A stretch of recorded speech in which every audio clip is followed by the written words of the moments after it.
Now it's time to Kincade and Salciunas is on the air. Broadcasting live on the Fanatic app and YouTube channel. Here are your hosts, John Kincade and Andrew Salciunas. 97.5 The Fanatic, Philadelphia. Yes, here we are. It is Kincade and Salciunas on this Wednesday morning, and Adam Schefter Wednesday. He joins us at 8:05. We are 1 day away from the beginning of the MLB season for the Philadelphia Phillies. There is a game tonight, Yankees-Giants. We will be at the Xfinity Mobile Arena with the Sixers welcoming back Paul George. There's a lot to get into, Johnny, but first things first. Last night sucked. It did. It really did suck. That 5-2 win really came together, didn't it? Yeah, nicely. It did not. Flyers lose to Columbus last night, 3-2, in what John Kincade, of all people, called a must-win game. John is very anti-saying must-win game unless it means like you're literally eliminated if you don't win. So you went even as far as you did saying must-win game yesterday. And they come out the gate with the 1-0 lead in the first period. They have a penalty shot. No, Cates misses it. Flyers have 1-0 and that could swing everything there. It does.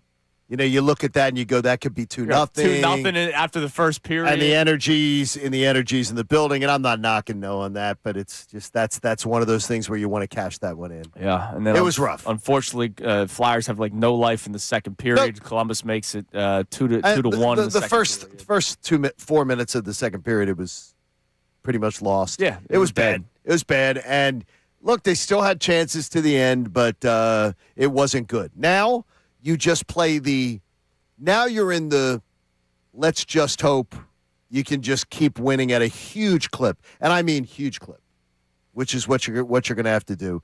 You're going to have to win at an amazing clip to be able to keep this thing going. Yeah. You've got 12 games left. I honestly am looking at it as you can't go any less than 9-3. So you're pretty much on elimination watch if you lose 4 games. Yeah, last night sucked. Now, I will say this. Okay. Big takeaway for me yesterday, pregame. All right? This is a pregame takeaway. Pregame takeaway. And it's a shame that they freaking lost yesterday. All right. All right? Not just because of the playoff expectations. I saw a lot of "Where is the Flyers game" tweets on social media yesterday. Yeah, a lot of pop-ups out there. So the My game, brother called me on the way home from Temple. What station is Hulu? Yeah, the game was on ESPN Plus. If you have the Hulu subscription, you could get it. But it was on ESPN Plus. But that's a good sign for the Flyers that people were looking for. People that I don't see tweet hockey often. Correct. So that is a good sign for the Flyers going into a big game like that last night, that there was enough intrigue that the people that have not been following, because we knew that it was on ESPN Plus yesterday. Which sucked. And a lot of people were wondering where the hell the game was. So the fact that people were wondering is a good sign that there was intrigue. And then they laid the egg, and who knows if they get that intrigue back. And that's the thing, is that you, at some point, Andrew, you got to deliver. Yeah. Like when you get the people to say, all right, I'm going to try to do that. First of all, last night's game was the perfect night that if it's on NBC Sports Philadelphia does a great number. Yeah. Then you go and lose. Now you're in the wishing and hoping category, and it's just really, really hard. Now, look, it's not technically over by any stretch of the imagination. But now you're like, you've got to win some games that maybe you weren't expecting to win. You got to pull off a few unexpected wins. And I look at that California road trip that they just came back from as the unexpected wins. Sure. Winning all 3 games there. It. Look, they're going to be, again, they're going to have a better year than last year, which is, and they could end up having a little bit of a significant year. They could end up going 6-7 points better than last year, which would be an amazing thing if they do that in the third year of the rebuild. That's great. But this was an opportunity, a golden opportunity, and last night it was wasted. By the way, Negadelia is still alive. Yesterday, I told John this story before the show. So I'm walking my dog yesterday, and a guy in my neighborhood named Tom. I've actually talked about Tom in the past because he has a dog named Chase, or did, with all R.I.P. God rest Chase's soul. Chase passed away last year. Chase was an old dog, man, because they named the dog off of Chase Utley. The dog was 17 years old. Holy moly. So Tom's driving. I'm walking the dog, and he stops the car. Big game tonight. And I'm like, yeah, man. See, that's awesome. Tom's into it. And I said to him, when's the last time we had a late March, right? There's one thing about first week of March. There's another thing end of March. When's the last time late March where you're saying big Flyers game, can't wait for it? And then he drops but this is the game they're going to lose, right? See, I hate that. I was like, oh, come on, man. I was really digging Tom. He was all fired up. Big game tonight. Can't wait to watch. I'm a big hockey guy. I'm like, yeah, let's go, man. Me and Coop. He sounds like a real big hockey guy. But you know, this is the game they're gonna lose because they had the nice West Coast trip. And I was like, dude, Negadelia. And it's your generation, Johnny. It is. Negadelia is still alive and well. I can absolutely reject my generation. Yes, I know. And I do reject it. I do it with half of my millennials. Don't worry. I can't stand it. I can't stand. But you know what though? Ask Tom next time you see him his opinion on Buddy Ryan. Oh, he probably loves him. And that's the acid test of how dumb the people of my generation are. If you ask them the Buddy Ryan test, all right. The more they gush about Buddy Ryan, then go, okay. That's like sports. It's like sports CTE for Philadelphia sports fans. If the guy gushes about Buddy Ryan being a great, that it was a great era and a great coach. Scatterbo doesn't believe in that. There you by go. the way, Yeah, what a joke for Cam. He had to walk back that apology. Yeah, exactly. All right, so Flyers lose yesterday. Written in crayon. If you want to react, go for it. 610-632-0975. Jay King on our YouTube chat. I just want them in the playoffs. I miss playoff hockey. That's been my feeling since like February. Well, he's going to be missing it. I know. Unless it's going to require like miracle stuff now. I know. They got to go on a real run, big run. I think I was saying this a month ago. I did not expect Stanley Cup or NBA championship. Hell, I didn't expect second round for any of these teams. But what I wanted was greed. I wanted to see one night Sixers, one night Flyers, one night Sixers, one night Flyers. That's why this week was so exciting. And so far, they're 0-2. As expected, the Sixers lost to the Thunder Monday night. But it was the beginning of what this week should have been, a playoff push week. And the teams are 0-2. And that's a damn bummer because I love the fact that we were geared up for a hockey game last night. They go 4-8 down the stretch, though. Just think of it this way. They go 4-8. They have taken that step forward. They go 6-6, 7-5, 8-4. They've really taken a step forward on this year, and that, to me, and I said it from the beginning of the year, not to be a negative at the beginning of the year. You should never have expected postseason this year. Yep.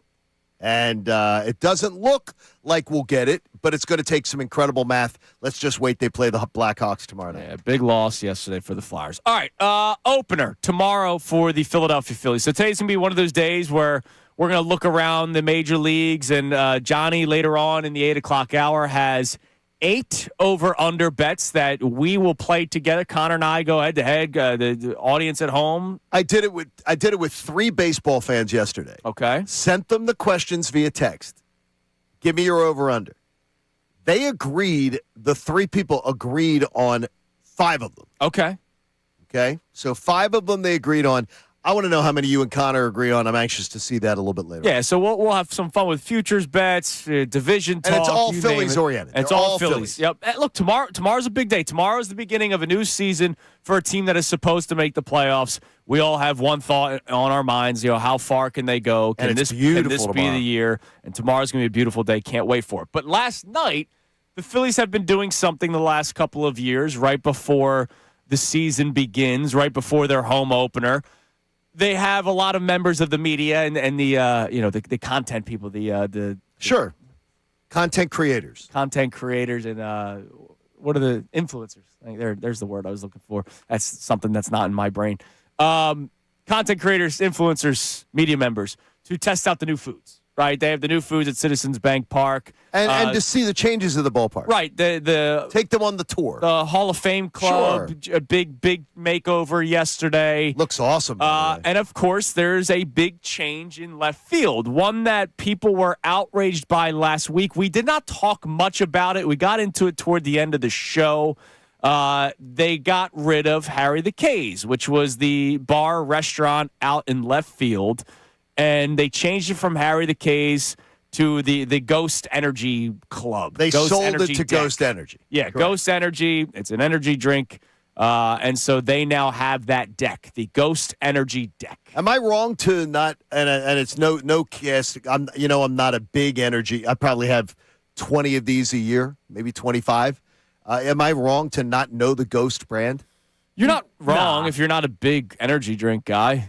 I've heard of it. I'm not a big. I will have the sugar-free Red Bull from time to time. Yeah, I'm familiar with it, but it's not. Yeah. Okay, so Yes. they're trying to grow their brand awareness. Are they a local company? I didn't know that either. I'm not. I didn't know if they're a local company that wanted to find themselves branded with the Phillies or anything like that. I know nothing about the company, so I was interested. Well, they are now the Ghost Energy Deck. Apparently, they are a local company. Thank you, Sean Robin.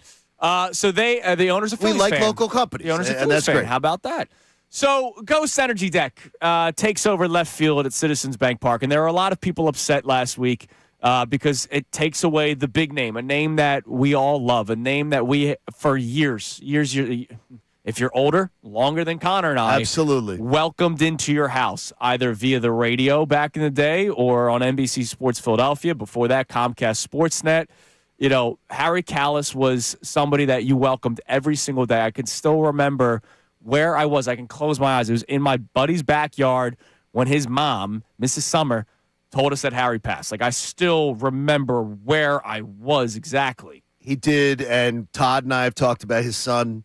He did his last sports radio interview on Buck and Kincade. How about that? In Atlanta the Friday before he passed. Yeah, and then in Passed on D.C., Monday. they go to the Nationals I can't game, even believe it. and it's unbelievable how it just happened so quickly. Great dude. And he is somebody that when you think of Phillies baseball, somebody that you think of, right? Like, obviously, people have their favorite players and their favorite moments on the field, but a lot of those favorite moments was voiced by Harry Kalas. He was amazing. And you think about the great names that Harry Kalas used to say, right? Like Mickey Morandini. Right? That's the Morandini. first name that everybody Absolutely. thinks of. Mickey Morandini. And everybody in their life, if you are a Phillies fan of the, at least 20 years of age and up, you've attempted a Harry Kalas. Absolutely. You tried doing the voice. You may have sucked at it, and that's okay. Absolutely. You love Harry Kalas. The more people suck at it too, it just shows the devotion and the love. Right. Of how much you're trying to be Harry Michael Jack Schmidt. From my generation,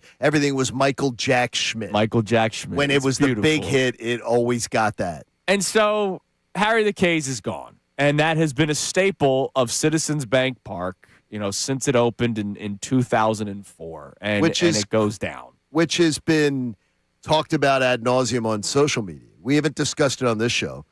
I'm shocked that they pulled the trigger on that one. I just am. So that was one that they said, yeah, this isn't going to matter to the fan base because business decisions are made by, they usually will go, well, what's the reaction going to be to this? Right. They misjudged this one. And it's interesting because it always plays out the same way. Somebody sees it and posts a photo of it. It's not they put out some press release first. It's somebody sees it first. Yeah. Last year, we talked about it on the air, if you guys don't remember, at the Pittsburgh Stadium, the home of the Pirates, right field, down the right field foul line, was Roberto Clemente's name and jersey number. Because remember, some of his iconic moments was grabbing the ball from the corner and chucking it somehow from the right field corner to third base without a hop. And they covered it with, I believe, a stateside or Surfside logo. They did it. It was a stateside, I believe. And they just tried doing it without, it was during the season, homestand to homestand. Yeah, maybe nobody will notice this. And people noticed it. The fans were outraged. They put it back. To the Pirates' credit, they put it back. Now, that's something that you just probably slap onto an outfield wall. This is a plate on a left field deck. Well, it could still be. It could have been replaced, but the thing is Ghost Energy had a contract. Yeah, it ain't going away. Ghost Energy Deck will be there for however long that contract is, and Harry the K's will be gone. So before we tell you what John Middleton had to say yesterday, because John Middleton is always involved with this preseason festivities where they're showing what kind of food is there and what kind of drinks and all the new changes to Citizens Bank Park. I have a question for people today, Johnny. How much does the business side of sports bother you? And I'm not necessarily talking contracts, even though that is a business, right? Like every time a player gets traded, that's one of the first things that comes out of a player's mouth with their new team is it's a business. I got to understand that it's a business. I think every player says that the at players' some unions make it a business too. So sure, it's a business. Absolutely. But I'm talking about the business side of sports. Like there are people that get outraged over patches of sponsors on jerseys. I never understand that. To me, I roll my eyes at that. Because my question is, how much do you really notice it? Like, Connor, I remember you were a little bothered by the helmet sponsorship last year. Yeah. Unless they do a zoom in on Is it taking away from the game? I don't notice it. No, it's not taking away from the game. And it just looks weird. And you know me, I'm a sanctity guy. Like I am a sentimental. I am a. You're odd with it. Some of the stuff. I mean, you're really into it. But I'm going to be honest with you guys. Even though I don't like what the Phillies did, I'm not going to sit here and defend the Phillies by any means for taking down the name of a guy that I cherish. I wanted to get into play-by-play when I was younger because of Harry Callis. I knew that my major league career was not going to come to fruition, so Even your minor league career. I really wanted to get into play-by-play years ago, and it was because of Harry Callis. So it did upset me when I saw it. But I'm going to tell you something. I'm going down there today to get my credential. Right. I'm going tomorrow to the home opener. I think I'm going Saturday because my wife and son are going to some birthday party. But when you sit in a press box, you stay warm. Yeah, it is. I'm going back down Saturday. I will look at the Ghost Deck energy drink thing tomorrow, and I might go, oh, man, that looks weird. I'll never notice it again. And then Saturday, I won't notice it. Yeah, I won't notice it again. And look, I think you're being really honest about it. It's horrible, but I'm being honest with you guys. It'll be a one-time thing, but it's not that's the issue, though. It's the arrogance about the decision-making process. Right. That's the issue. And so here are some of the quotes from John Middleton. Now, again, people were angry before what John Middleton had to say. So, well, this is not. Let's say Middleton never spoke. There are by the way, that would have been preferable. Yeah, to this for what he had to say. And I'm a Middleton fan as an owner. Yeah. I think he does some pretty good stuff. Here's what he had to say yesterday. Quote, well, look, I get it. There's an emotion to that. But there's a 7-foot statue of the guy in left field. The guy. The broadcast booth is named for him, and he has a plaque. I mean, it's not like we're not honoring his legacy, and it's not like we're not going to continue to honor his legacy during the future. The guy. Yeah, you didn't like the guy part. No. In fact, I hated that. That is ignorant. That's ignorant. There's a statue of the guy out there. Hey, John Middleton. Long when your money has dried up, Harry Callis will be beloved in this town. You will not be. Harry Callis will be. Yeah. Harry Callis will be remembered. Harry Callis will be. YouTube exists, man. Look, that is a terrible look that you refer to Harry Callis as a. Look, there's a 7-foot statue of the guy. You're so flippantly describing him as the guy, like you're put off that people are somehow offended that Harry Callis is a big reason that stadium exists, is a big reason this fan base exists, is one of the most pivotal figures in the stadium's history, in the fan base's history. Yeah. It just is. It was a really arrogant response. I bet you he wishes he had the wording back. I bet you the wine wasn't flowing so much. Well, he had the wine in the paper cup, in the plastic cup. And it was toddling. Dude, it was toddling. I don't know how he didn't spill a drop. Go watch the video. It was unbelievable. He said, fill it up to the rim. Yeah. Like, fill it to the rim. Get it to the rim. Probably good wine, And I'm going, though. please. I'm not. In a plastic cup, I'm not thinking so. Yeah, it's John Middleton. He may have his own bottle in his office. I'm not thinking so. But that to me was embarrassing that you would refer to Harry Callis. You're in that building. Yeah. And you're referring to Harry Callis as that guy. And oh, by the way, so flippantly. What does it all come down to? It's all about the money. Quote. This is the worst. This might be worse. We have to pay them because they pay for the rights, the Callis name to be shown. Yes. We have to pay them, but B, it's not so much money that it's a financial decision. I don't know what the hell he's saying, but then he goes on to say, the money we save from paying the Callis family is going to maybe buy some napkins or something like that. Again, it's not like serious money. we're not going to go out and buy a new player. Now, the money that Ghost is paying us, that could fund a player. Okay, that's a great now. Who's the player? Yeah, okay. So this is what's going to then, we're now going to get over his imaginary salary cap? I guess. Because of Ghost Energy? Yeah, I'm proud of the Ghost Energy Company for being able to be a locally started company and have the money to afford that. Here's where I'm going to say, bull. I don't believe Ghost Energy's paying that much for it. I don't believe they're paying that much to put naming rights on an existing spot that it's paying for a player that is significant.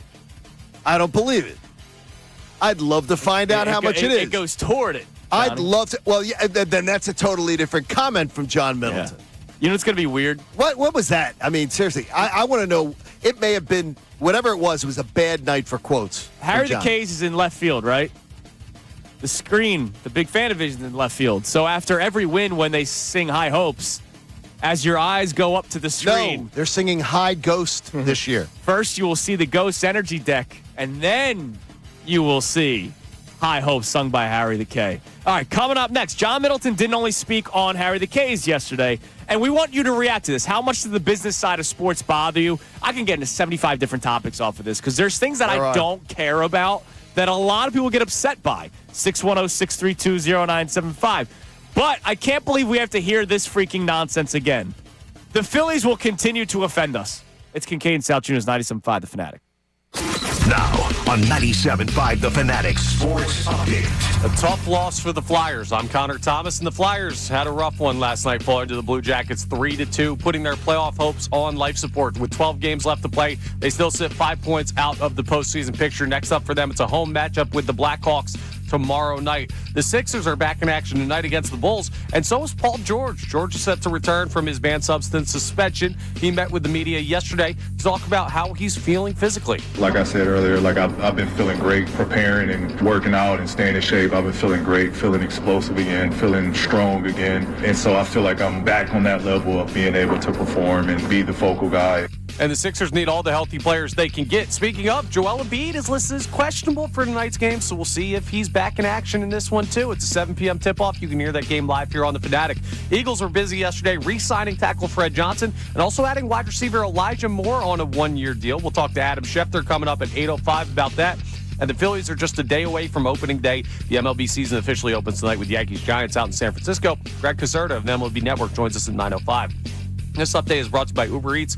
Philly, you hungry? Good thing Uber Eats has a great deal waiting for you at Coco's Cookies and Creamery. From now till March 31st, get a buy one, get one free deal on a milkshake all on the Uber Eats app.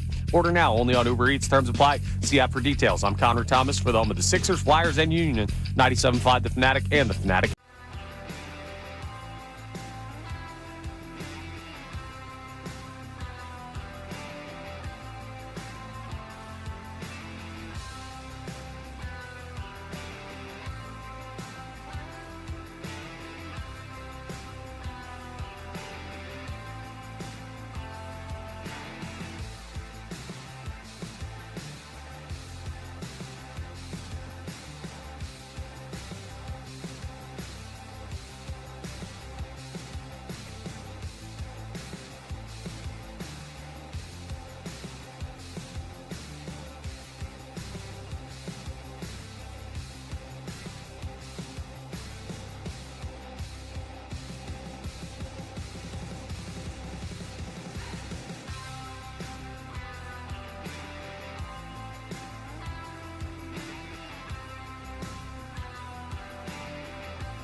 time, but they're really not that bad, at least most of the time. Now let's listen to more Kincade and Salciunas before I change my mind. This hour of Kincade and Salciunas is presented by Bradford White Water Heaters. Bradford White, they're here for the pro. It is 6:31 here on Kincade and Salciunas, 97.5, The Fanatic. Phillies got a lot of backlash, as we know, last week when they took down Harry the K's. It's the Ghost Energy deck now out there in left field. And then the comments made by John Middleton yesterday, the wine was flowing. I do wonder if he will walk back these comments at some point, or as I predicted last week, Johnny, there will probably be something more Harry Kalas that's dropped during the season. Well, they won't have it ready for opening day. They probably didn't expect this kind of backlash. Oh, no. John Middleton last night was doubling down on buy Sam.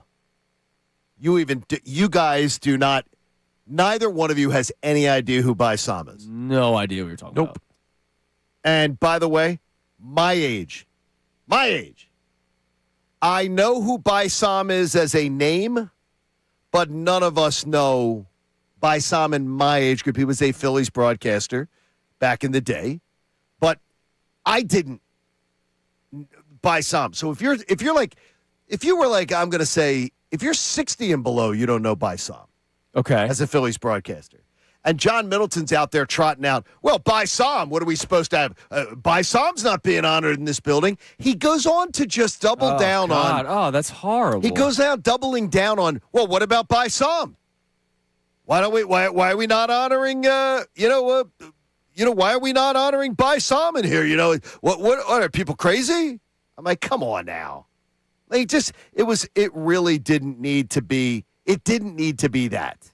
It did not need to be that. No, it didn't. And I'm surprised that they did that. So one of our questions for you today at 610-632-0975 is how much does the business side of sports bother you? Because there are things that I really don't care about. Like, I don't care that there's a patch on a jersey. I remember I was here at the station when the NBA started doing it, when they started putting the patches on the jersey, and were people upset about it? Oh my God, yeah, there was like what were people saying? There was worry that this was going to be the beginning of what soccer teams do, because soccer teams have the stuff all over their jerseys. Again, does anybody not watch soccer because of that? No, I watch because they're not a big soccer fan. If they go, man. Can't watch I used to love soccer. Soccer was my favorite, but there's too many advertisers on that uniform. I'm on that kit. I'm out. Nah, people just don't like change. Well, I believe that. Yeah, I understand that people don't like change, but sometimes, like, is the change really worthy of being outraged by? Like, that's the thing that I don't get. Like, they're trying to make money. All right, and that's what it all comes down to. And I think that bothers people, right? Oh, what happened to the sanctity of the game? Is it all about money these days? Yes. It is all about money these days. Do people believe that there's sanctity in the game? Mm-hmm. That's what makes me laugh. Is that look? I'm a lot older than you guys, and I have no illusion that there's been sanctity in the game for a long time.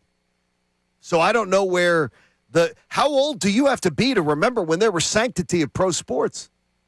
That's what I can't get. I mean, seriously. We have professional athletes in the NBA who do not play when they're completely healthy. Right. That say, I'm just not playing because I want load management. I don't feel like playing. I don't care what you paid for those courtside tickets. I'm not playing because I don't have to. We've created a new culture. The sanctity of the game was lost years ago. Years and years ago. And Jim Fergosi's Sunday afternoon give-up lineups. Yeah, right. The give up, line. When you used to look at baseball, managers used to see. Go back and look. It was that whatever the games were at the time. I think it was 148 or whatever it was. The stars of the game played like every day, right? Every game, and then it became that's too much for these players. Yeah, not anymore. So what when it comes to the business side of sports? Like, how do you feel about it? Do you get bothered by it? Do you just kind of ignore it? I know we have a poll up and running because it's the morning. Why wouldn't you? And thanks to Dr. Ivan Donapel and Iron Mountain Men's Health, it's strong for all 4 hours of the show. What do we got so far this morning, Connor? And then we will discuss what else John Middleton had to say yesterday from a baseball's perspective and not Harry Kalas and business. So our poll today, when it comes to the business side of sports, sponsorship changes, etc., how much do those type of decisions bother you as a fan? 3 options. I don't think about it. It bothers me a little, or it bothers me a lot. 46% of responders are saying, I don't think about it. 50% saying it bothers me a little, and only 4% are bothered a lot by it. Yeah, like, I really don't think about it. I'm sorry. I don't. I am upset that they took down Harry the Case. Hello, Andrew Salciunas. Let me make it for the record. I am upset that Harry the Case is no longer in left field of Citizens Bank Park. But I'm going to go Thursday, and I'm going to see that it's gone. And then on Saturday... And you'll probably look for it just because of the story. Sure. To just see what it looks What like. does it look like? And then it's gone. By the 5th inning, I won't... By the 2nd inning, you I'm won't not going to be looking at it. And it sounds horrible to say because I'd rather honor the legacy of Harry Callis than the Phillies get more money in their pocket because God knows that the 2 beers that I buy will fund half of it.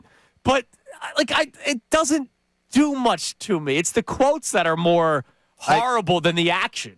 The condescension of, bringing up by Sam to compare to Harry Callis, and I just look at your guys' faces and you go, who's by Sam? You know how I know? You know how I even know by Sam? Because of my dad and my uncles. I didn't hear him broadcast games. That's how ridiculous that comparison is. That's how tone deaf that comparison is from John Middleton. It's unbelievable. And John Middleton is not usually like this, so I'm going to write it off as a bad day. Because this is a man, and I admire it greatly, that walks his concourses, that works his stands, that talks to his fan base. He does, yep. And to me, I have seen him do it. I have observed him do it. And to me, I admire that greatly. So I'm going to write this off as he had a really bad night. That wine was flowing, or drinking wine out of a plastic cup maybe was not how he was used to. Maybe he's used to a beautiful goblet. Yeah, it wasn't his gig. I think the wine played a part. Could have been. The wine also may have played a part in him turning into Dave Dombrowski yesterday. Oh no, they got a good club. Pretty much. John Middleton repeated some of the things that Dave Dombrowski had to say last November about where we were 1 throw away from beating the Dodgers. He mentioned the Christopher Sanchez missed call, and it was a bad one. And with the ABS challenge system, that call's different. Does it completely change the game? Not sure. It's kind of like the Kawhi shot. If Kawhi missed it, you know they're winning the finals. I don't know if we can say that, right? But John Middleton yesterday reiterated that if that because they were kind of talking about the ABS system, if that call was called correctly, he believes the Phillies are playing Game 5 at Citizens Bank Park, and he basically said the Dodgers wanted no parts of it. He is almost repeating what Dave Dombrowski had to say on Thursday or in November, that if a couple of things went their way, the Phillies win that series. And I hate that sentiment. That's the talking points. They huddled up. They huddled up this year and said, "What's the talking points? What are we doing?" Did the Christopher Sanchez call make Jose Alvarado do PEDs?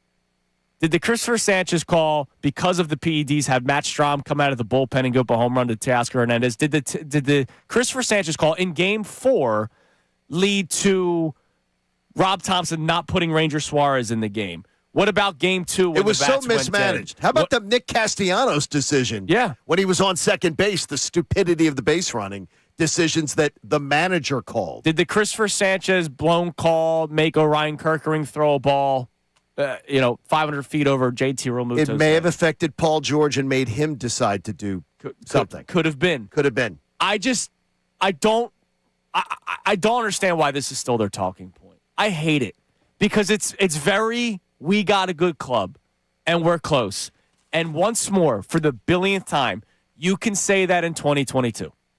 No, you could. I believe you could even still say it after 23. You can't say even after the gag job of 23, you can say it. Yeah, but not in 26. No, in 20. Right, we're in 2026. We're about to start a new season. In 23, you could say it after 22. In 24, you could say it even after 23. You could say, "Hey, we blew it in 23. we're coming back with a feisty nature. And remember, they came back and they did. They came out the gate on fire. Up till London. Yeah. They were outrageous. And then they lose to the Mets in the first round playoffs. So it's not like, oh, well, we lost the first round playoffs this time. We didn't the last couple of years. Back-to-back divisional round losses. Terrible. I'm tired of hearing it. I know you are, but it's the prevailing national narrative, too. It's not just John Middleton and Dave Dombrowski. Like, we've heard it from national reporters. But the national reporters don't live it the way we do. I'm not how many saying times did you're the wrong. national reporters tell you that the lineup's fine? And it's not. How many times last year did the national reporters, and I will point to it, in September and October, tell us, the Philly fans, well, look at that lineup.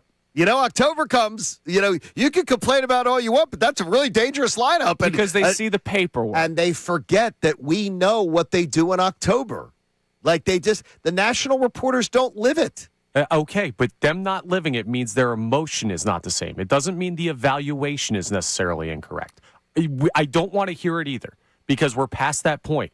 But they're also not wrong. So we're at a really tough point here where they're not wrong, and we don't want to hear what they have to say. No. They've been wrong the last 3 Octobers, Connor. They've been wrong last 3 Octobers. I'm talking about that we were close. No, they are wrong because we weren't that close. We lost in the divisional round. We lost in the divisional series. I just hate it because it's a horrible message. Like, to me, the message, what Howie Rosen said after they lost to the 49ers was, this can't happen, unacceptable. And that team has had far more success recently than the Phillies. That is what you say when you poop yourself. That's what you say when you poop yourself in the National Football League. No. Major League Baseball is different. No, it's not. That's absolutely absurd. Not when you've lost the same way 3 straight years. And that part is fair. 3 straight years your bats have died. By the way, it is not what the Dodgers said. When the Dodgers won 2 straight World Series. When the Dodgers were losing. And they weren't winning those World Series. That is not what they said to their fan base, and that's not what they've said about their failure. I guarantee you I could find some Dodgers we're close. All right. Coming up next, speaking of big business, we know how sports betting has changed everything when it comes to how we view sports, including getting ready for a season. A lot of futures bets. We'll do those today, but let's look at the division. I had a question on post-show headlines for John yesterday. We'll get into it next. Why wouldn't they win the division? It's Kincade and Salciunas, 97.5 The Fanatic.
to more of Kincade and Salciunas right here on 97.5 The Fanatic. All right, 648 here on Kincade and Salciunas, 97.5 The Fanatic. Always appreciate our YouTube family.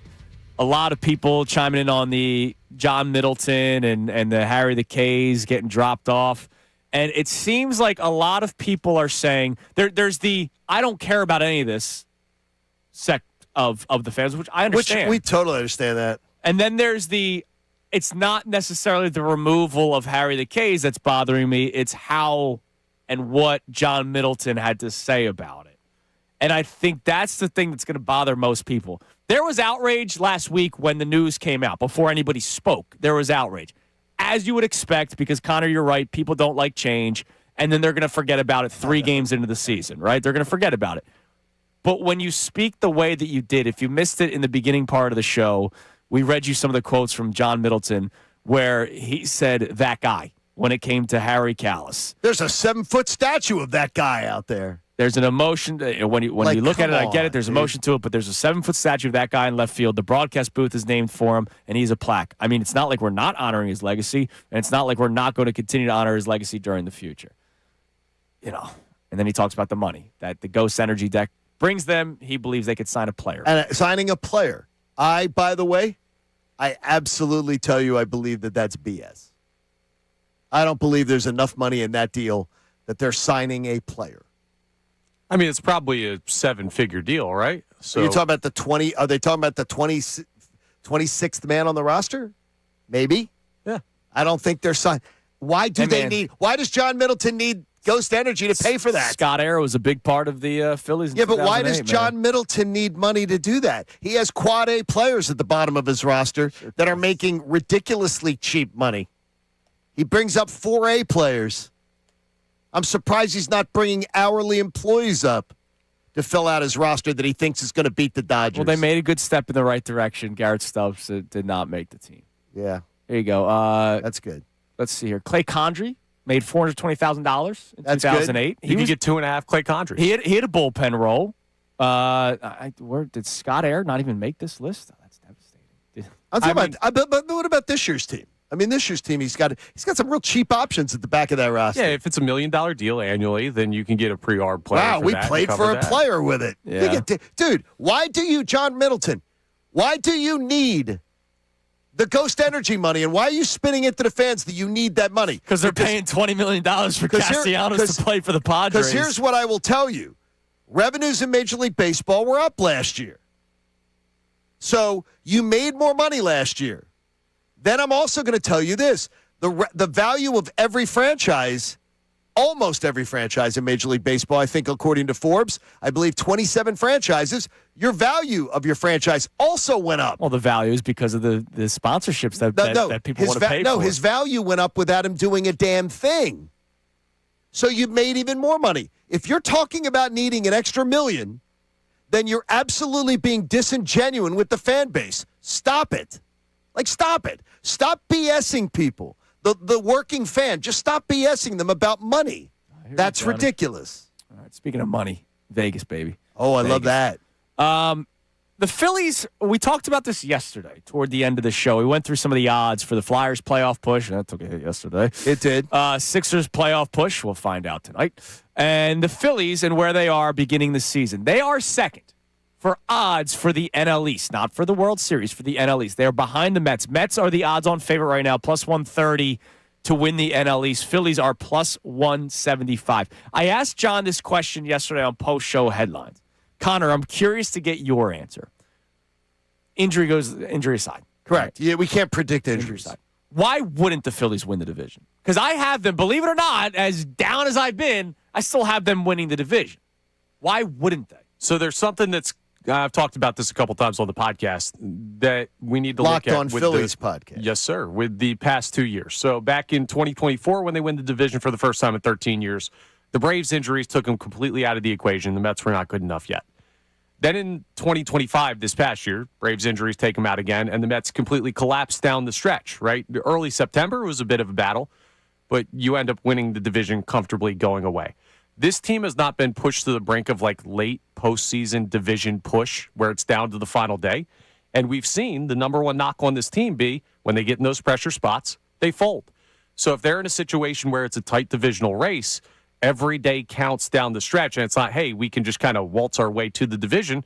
Are they built to do that? We have not seen this team win the division in that fashion. That would be my number one concern, is handling that pressure down the stretch. Okay, and that's fair because they have melted in big spots. But you start thinking about the Mets. Mets rotation could be better this year, especially if McLean is the kid that we saw last year, not the kid in the World Baseball Classic. No, I want the kid in the World Baseball Classic. Yeah, because he struggled. I hope he comes with that same level of toughness. Yeah. Mental toughness. They lose Edwin Diaz, so that's a big loss from in the bullpen, but they gained Freddie Peralta, which was a good move for them. You look at their order, right? Lindor, Soto, Bichette is a nasty 1, 2, and 3. But then, like, Luis Robert Jr., what I say about Adolis Garcia is kind of what I imagine a Mets fan says about Luis Robert Jr. Are we getting the guy that everybody says he could be, or is he actually a shell of himself, and that's why his career has dropped off recently? And why he did not have a market on free agency. Yeah. Like, I wonder if it's a very similar story. You're thinking too much baseball and not enough betting. The Phillies are the same team. The Braves are the same team. Sure, there have been some slight changes with those. The Mets are the only contending team in the division that made like huge changes to the roster. So what do you do if you're trying to get action? You put that team as the favorite, the team that you don't know about, to try and get the money on that team. They're the more intriguing team to bet on because they've changed a lot of things. That you're thinking that the thinking being they changed the juju. Yeah, you know who the Phillies are. You know who the Braves are. You don't really know who the Mets are. High ceiling, low floor, maybe. I think the Mets, though, like getting rid of a Brandon Nimmo. It doesn't sound like anything. He sort of was one of their spark plugs, one of their energy but you know guys. what they did? They made a change to make a change, which is something that I've been asking the Phillies to do just to mix things up. I'm not sitting here telling you that Marcus Semion's like better than his friends call him Mark Nimmo or McNeil because he replaces McNeil. But the Mets have been stalling, so they said we should just mix things up here.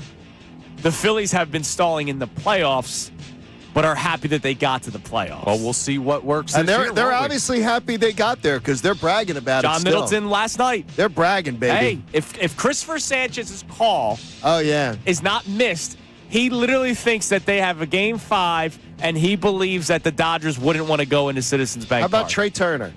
Yeah, well, bring up that one. Yeah. All right, coming up next. Talked a lot of Phillies to start the show. Love it. We'll continue that. But we also have a press conference to react to, Johnny. And I knew yesterday how John and I would both react and how different the reactions would be because we had much different expectations. It's Kincade and Salciunas, 97.5 The Fanatic. Now on 97.5 The Fanatic Sports Update. Flyers are in trouble. I'm Connor Thomas, and the Flyers had a tough loss last night to the Blue Jackets, 3-2, putting their playoff hopes on life support. It's a big game that they really had to have, and with 12 games left to play, they sit 5 points out of the postseason picture. Next up, it's a home matchup with the Blackhawks on Thursday. They got to get hot quickly here. The Sixers, they're back in action tonight against the Bulls, and so is Paul George. George is set to return from his banned substance suspension and met with the media yesterday to talk about how he's feeling about the team's focus and where that's at right now. Obviously, that's the goal, is to try to get the best seeding as possible and get ourselves out of the play-in situation. Take these last 10 games, use them as playoff games, have that kind of mindset going into them.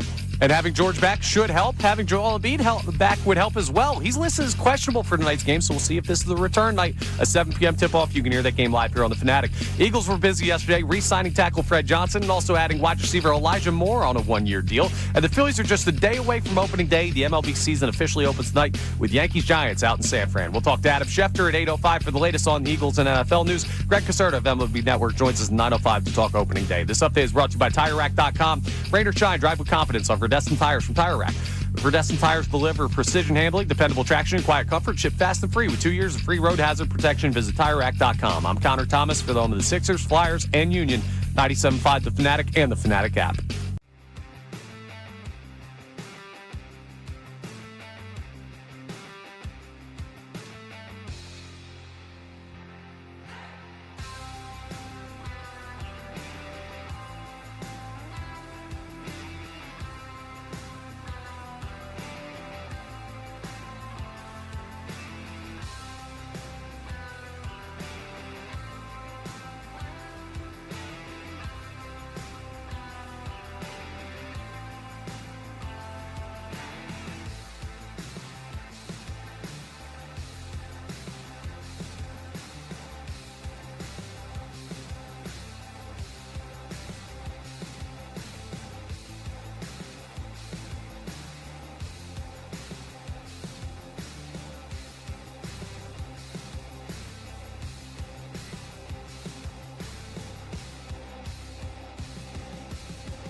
97.5, The Fanatic. 7 a.m. here on Kincade and Salciunas, 97.5, The Fanatic. A lot of Phillies talk to start the show as they open up their season tomorrow, but not so much about the actual baseball aspect of it, but what John Middleton had to say yesterday in response to the outrage that Harry the K is no longer out there in left field. Don't worry, they still have a statue of the guy out there in left field. He did say, by the way, no plans on renaming Ashburn Alley. That's very kind of him. Because nobody's offered the money Yeah, yet. once somebody offers the money, they'll be renaming Ashburn Alley. All right, here's a prediction. When the lockout happens and they lose money because of it, 2028, there will be a new alley. That's a prediction. Yeah. Well, if they get rid of Ashburn Alley, people are going to lose their minds. I think people will lose But they still have a statue out there, Johnny. There's still a 7-foot statue of the guy out there. Of the guy. It'll be renamed. Because I bet you there's a company that's going, oh. Wow, now they're open for business. I didn't realize that we could rename that. Maybe we could rename Ashburn Alley. And then that's a new name, post-lockout, when they all lose money from their pockets. Just a thought. That's interesting. Yep. All right. You know what else is interesting thought. You know what else is interesting? What is? If I could bet on reactions for you and I think I'd be a millionaire. I think the same. I think the same on your reactions. That's because we know each other well. Yes, we know each other for over 2 years now. But the thing is that I do believe that we can pretty much figure out, I think I know. But every once in a while, like the other day, I forget what story we were doing, and I was like, you completely surprised me. You thought I'd be upset with the fans cheering for Jared McCain. Yeah, like it surprised me. So it was like there's still times where you can be surprised, but overall, I think that there's many, many times where we're just like, wow, it doesn't, we think we know each other pretty well. All right. So yesterday, Paul George spoke to members of the Sixers media because he is returning tonight. Sixers Bulls knockout night. We will see the return of Paul George. We appreciate him coming back for it. Joel Embiid listed as questionable, as we talked about toward the end of last week. Maybe when Paul George comes back, that's when you see the return of Joel Embiid. Because why would you ask for Joel Embiid to come back first and by himself in a game against the Thunder? No, let's wait another couple of days, and then you can get Embiid. And I understand why they would do it. I just hate it. I hate that mindset. But you're going to have Embiid potentially tonight with Paul George. We're still waiting on Tyrese Maxey. He gets reevaluated next week. But Paul George took the time to speak with the members of the media yesterday because he obviously had to address some things. He had to, yeah. He talked about what he's been doing the last 25 days. He did mention that he's been dealing with a knee injury. Shocker, right? Like, That's hey, just hey, Daryl, the guy that's been injured his entire career all of a sudden wasn't injured his contract year, or maybe he was, but played through it because he wanted to get paid. He was gritting his teeth, baby. And then he knew how to grit his teeth that year. And then you sign him to a max contract that no other team was offering him that extra year. And then he's been pretty much a disaster since coming to the Sixers, being hurt last year, being hurt at the beginning of this year, and now the suspension. But, of course, he had to talk about why he was suspended, and he would not tell you. Correct. He said as predicted. As predicted. He said yesterday that it was about mental health. He had a lot going on, and he was not going to give that information. And I expected that answer, which is why I'm a guy where when I expect a result, I don't necessarily get angry by it. You expect something, but you still get upset by it. So his knee injury was about mental health. He was down because of his knee injury. Okay. So his knee injury was about mental health. So this is a guy who has been injured, if I'm not mistaken, as I go back and look, 5 of the 6 seasons leading up to it, he missed significant time due to injury with no issues of mental health. None. Well, no, he has been public about it. But no issues of him having to miss time, mental health, anything like that being a discussion point when he's missing time, doing his podcast, missing time. Nothing. Then he's missing time, and it's now a mental health issue? Now, I will say... Because I can tell you this, there are a lot more things that can cause you mental health anguish than a knee injury. Sure. Now, I will say, I'm always I try to be as careful as possible. I said, forget Paul George for a second. Remember last year or 2 years ago, whenever it was, we were doing the show together. Sure. I said, look, if I'm Joel Embiid, or if Joel Embiid decides I'm going to retire, I can't do this anymore. Okay. It's my 18th injury in 5 years. I wouldn't have blamed him. I would not have blamed him for walking away from the money that was on the table despite having a contract. It would have gotten voided because it would have been a retirement, right? He would have walked away. And if it was because he mentally could not go through another rehab process, he mentally could not go through missing time again.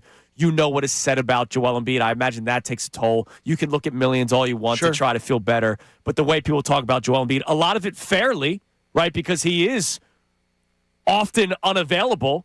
He's unavailable for, yes. He's unavailable when he has been healthy. Right. He's been unavailable. Now, there have also been injuries that have been freakish, right? The 2 orbital bone fractures, Jonathan Kuminga falling on his knee. Sure. There's been a lot of things. So I remember talking to you about it. Like, I wouldn't blame him if he woke up one morning and said, I can't do this again. I'm going to retire. And I said to you, there is 0 chance that he's waking up in the morning and going, yeah, I'm walking away from that money. 0. Sure. He's never doing that. He's going to say, no, I'll rehab and I'll do that. He's not leaving. That's the reason he signed. He probably knocked somebody over to go sign that extension. Sure, because he probably said, wow, you guys are really going to do this? You're really going to sign me to this extension? Which was the stupidest extension that I think I've ever heard of. And as a money man, you don't blame him at all for doing it. No, you don't blame him at all. Are you kidding me? The minute the phone call came in. Yeah, you're picking that bad boy up. I would have been George Costanza at the birthday party when he knocks over the old lady and the fire. Yes. Are you kidding me? I'm not knocking him for doing it. I bet you he said, are you freaking kidding me? I'm getting $195 million. Right. Where do I sign? So in the case of Paul George, who knows if missing, 28 games and then, I'm doing quick math here, 51 games and then 26 games, and then all of a sudden he's magically healthy for his contract year. It's amazing. Missing 41 games last year and then starting the season hurt and then at some point going, man, this has been tough on me. But again, the thing that I will continue to point out, because John, you know that I'm a advocate for mental health, and I am always, hey, if you are struggling, go seek help, man. Go for it. The NBA is the most lenient league and the most upfront league in terms of mental health. I don't want to say lenient like a bad thing. Like Kevin Love, shout out to him, right? Kevin Love was at the forefront of trying to help players that have mental health issues to be open about it. Don't hide behind it. Don't be afraid of the stigma. There's a lot of things about it. And Paul George has been in the league for 15 years. If Paul George was in year 2 of the NBA and made a mistake, you go, damn, that sucks. Well, it's not a mistake. He's been in the league for 15 years. It's not a mistake. He knows what you're allowed to do. Yes. There's no mistaking. You're 15 years in the league. He's not a mistake. And by the way, the Kevin Love thing. Kevin Love, one of his big things about the mental health, though, is you are honest and you are open. Right. This is not honest and open, what we got yesterday. What we got yesterday was, I'm going to tell you that it's this, and I'm not going to tell you. What we got is Ben Simmons-esque. That's what we got yesterday. It's the same thing. He does. The whole thing of Kevin Love is be open, be honest, and talk about it openly. That's the way to get over it. That's the way to confront it. That's the way, and we all need to do that. And he said his whole thing was, too, is men don't want to do it. Yes. When Kevin Love did it. Because there's a stigma. Kevin Love changed professional sports, by the way. He did. And I didn't realize it till looking at it yesterday. Is that it's weird you brought up the Kevin Love thing because I went right to it last night. Kevin Love, the NFL talked to Kevin Love about when they started to bring in more of their things. But one of the things is Kevin Love's is you're open, you're honest, you're a open book about it. That's the way to get over it. Well, some people are. Well, some no, but that's his whole thing be. about that's how you get over it, and that's what you have to foster. Well, that could be how. Hold on. That could be how he gets over it. Everybody handles things differently. Well, the thing is, but you can't just say it. The idea is you can't just say it because then you ripped Ben Simmons about it. and other people rip Ben Simmons. So you can't do that. It was a bit of a different circumstance. Can't do it. Can't do that. Can't do it. We'll do it. Paul George. They do that. Paul George. So you're believing Paul George carte blanche, and you're not believing Ben Simmons. Paul George got suspended for taking something that he was not supposed to take that we don't know yet, right? We don't know yet. Because we could.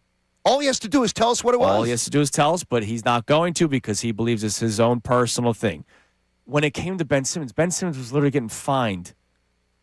And then all of a sudden his agent, credit to his agent, even though it's despicable, found the clause in the contract. By the way, I agree with you as far as Ben Simmons. And I say it completely. But there's no reason for me to believe that when you have the opportunity to just speak to it. Yeah, we're not. If it is, you have the opportunity to just say, what is it? What'd you take? Well, so here's some of the quotes from Paul George yesterday. When asked about the substance that triggered his suspension, he says, quote, "I won't get into specifics of what it was. That's more on the personal side." Now, what's going to be really interesting, because we're reacting. We're not there, right? How do his teammates react? Because he said yesterday, shout out to the guys for having my back and supporting me through this time where now things are on the positive side. There is a world where Paul George may have already spoken to his teammates about what happened, what went wrong. And he's been around throughout the entire suspension, which I will credit Paul George for that, right? For continuing to work at it. You got so bothered by Jose Alvarado because he got pinched and he disappeared. And he was the Baltimore Colts. All I got on him is that you speak before. Now, I had no problem with him going home, and he even had a family issue that he then dealt with when he went home.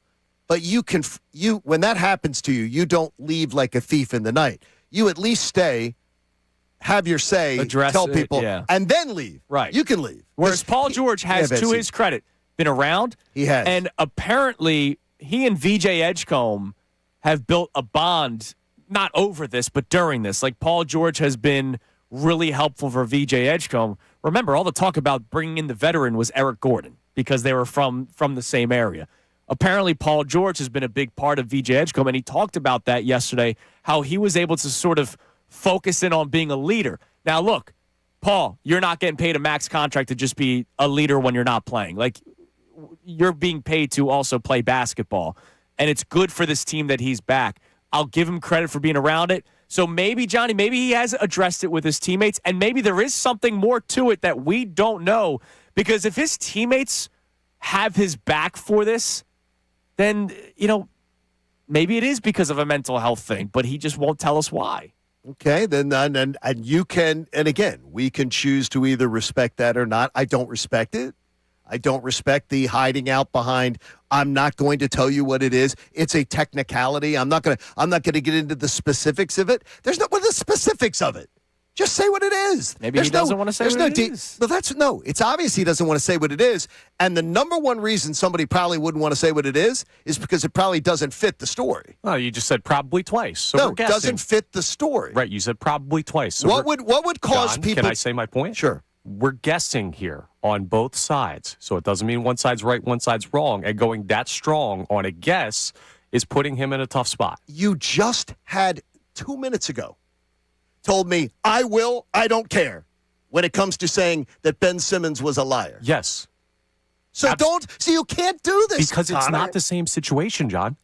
It's not. Tell me what you know about the Ben Simmons situation that you can tell me with certainty. Yes. That you know it's a lie. That he's never stated anything publicly about that before the agent came out and said that. There was a clause in the contract where he could earn back money because of going after it that way, and he was receiving fines from the NBA for the way he went about it. Everybody in the NBA can get their money back that way. Don't make it look like it's his contract. Every contract in the NBA. That's so it's not the like, argument. Well, it is that you say one guy who you do not have the facts on. You do not have the facts on Ben Simmons. Though, by the way, I agree with you. I'm telling you, I don't disagree with you. I believe Ben Simmons scammed us. But you cannot say that with certainty. You're telling me you can't. I'm not allowed to have a thought process. I do have a thought process on this. I have the same thought process that it's very simple for somebody to just answer a question. Because why would you just not answer this question? Okay, so how is that him scamming us? Because, Ben Simmons scammed us. Right. What I'm saying is it's very easy. No, it's very easy to just answer this question. What could possibly change by him answering this question? He might be taking something that he's not comfortable with the public knowing he's taking. Because there is an unfortunate stigma to it. And maybe that's what it is, John. I don't know. Like I'm not in Paul George's head. Is it what I would say to you is this, is that when I hear mistake, then that immediately puts my things up because it's not a mistake. Right. Look, Paul, that immediately sets off and going. Where I will continue to say, Paul George, yo, dude, like you've been in the league for 15 years. This is your 16th season in the NBA. If Paul George is in year 2, he's on his rookie contract, and it's still an inexcusable mistake because you always talk about it. You send in the information of whatever you're about to take. And it wasn't a mistake. Where he went past everything that he knows, right? Let's not say, oh, he must not have known. Like, he's been in the league for 16 years. He knows better. Every player that deals with injuries knows what they can and cannot take. So he messed up. But I don't know. We none of us know for certain why he took what he took. Let's say he's rehabbing his knee, and it's mentally freaking him out. It's like maybe it's pain. Could be. Maybe it's and he decided to say, somebody says, hey, take this. It can help you rehab that knee faster, and you'll get out of pain faster. I would not like it from a Sixers fan standpoint. I'd completely understand it. Yeah. And I would go, I wouldn't like it from a fan standpoint, but I would completely understand it. And I certainly wouldn't rip him because I certainly would understand that hey, look, he says, I was in such pain. I'm laying there at night in bed. I'm in terrible pain. And I decided to take something that somebody said to me is going to relieve that pain. I'm not going to rip the guy for that. I can't just sleep. Tell the story. Thank God we don't do drug testing at 97.5 The Fanatic. Just saying. It's easy to just tell the story. And look, I mean, nobody's going to rip. I can't think of the scenario. Honestly, I could not think of the scenario yesterday where he would get ripped other than somebody saying, you cost your teammates. And by the way, and I would continue to say, look, dude, you should have done something because your teammates got cost for 25 games. I can't think of the scenario where anybody would be ripping Paul George. They'd be like, look, right, I understand it. If he says, I'm in terrible pain, and it was causing me anguish. It was causing me physical anguish. And he did say during his press conference yesterday that his knee was bothering him, and he actually looks at this time off as a good thing for him moving forward for this season. I could tell you, Jason Martinez and I could tell you a little bit about this kind of pain and anguish. Sure. It's there. And I wouldn't rip a guy for doing that. You just say it. I would have no problem with it. Right, you wouldn't, but there are probably people on the internet who would because you get ripped for everything, and he may just not want to have that out there. That's true. My son got ripped for running the bases yesterday. What? See? For running the bases. It was his first time running the bases. It's trolls. We know that. I laughed at it. It's all we good. know that. I bet you the one good thing about them, though, they probably haven't reproduced with a woman. That's probably so true. That's good. That's probably true. All right. You can text the Davis. We haven't texted the Davis Honda text line yet. You got to feel the Davis difference, man. Burlington. They're fantastic. Davis Honda. It could work. Could work. 610-632-0975. Carlos the Civic goes in and maybe it is a Honda. Yeah, there you go. Our question that we started the show off with: how much does the business side of sports bother you? Everything that's going down. By it, and I understand why. I was upset by it, but I won't notice it come game 2 of the regular season. So how much does the business side of sports actually bother you? And, of course, now the Paul George discussion, your reaction to it. He's back tonight. Here's my number one takeaway before we get to the text line. Standing ovation tonight? No. Far from it. Here's my number one takeaway. Connor, I'm trying to be positive. This was – I was thinking about this morning. If this was Joel Embiid, Bryce Harper, Jalen Hurts, Lane Johnson – okay. Tyrese Maxey, Matvey Michkov. Trying to think of other favorites and stars. This press conference would have led today's show. That's how irrelevant Paul George is as a Sixer. I'm not saying irrelevant as a basketball player. He's had a very, very good career. But as a Sixer, as far as him connecting as a Sixer, you're saying? That's how irrelevant he is. Yeah. We didn't open the show talking about a guy, a max contract player, returning from his suspension tonight. We didn't lead the show with it. That's because he hasn't connected here. And you know what? I don't feel guilty that we didn't lead the show with it. It was all right. He's back. Like tonight, His reaction will probably be that. All right, he's back. Help us. Hopefully we win a game tonight. Embiid coming back tonight will get more of a reaction than Paul George tonight. Let's hope Embiid does come back tonight. Embiid coming back would be amazing. Changes everything. All right, what do we got on the Davis on the text line, Connor? Joe the Cynic checks in, talking about the John Middleton comments on changing Harry the K's. And he says, that clown owner wants to act like this deal just happened. Why wasn't the player brought in if Ghost made such a huge contribution? I'm so tired of his BS Well, talk. maybe the dotted line wasn't signed yet, and that's why they couldn't sign Bo Bichette. Because they didn't have the Ghost energy money yet. No, Bo ditched them. Bo Bichette should be public enemy number one, by the way. Because he had the sort of like the handshake agreement and then screwed them. He's going to be. Wait till the Mets are in. I hope so. Hey, just like J.J. Redick, handshake agreement. I hope so. And then he wanted to move closer to Brooklyn, so he went to New Orleans. All right, coming Brooklyn up next. and New Orleans. I'm bad at geography, though. Speaking of contracts and the Phillies are finally doing something. I wonder how many people noticed this. Shout out to Matt Gelb with the article. There is something that the Phillies have been refusing to do that the Dodgers do well. And for all of you that complain about what the Dodgers do, any team can do it. And the Phillies finally are. It's Kincade and Salciunas, 97.5 The Fanatic. My friends at Dan White & Associates, they've been in business for almost 4 decades. And when you specialize helping people in financial planning and retirement savings, I can tell you that means you're doing something right because people are trusting you.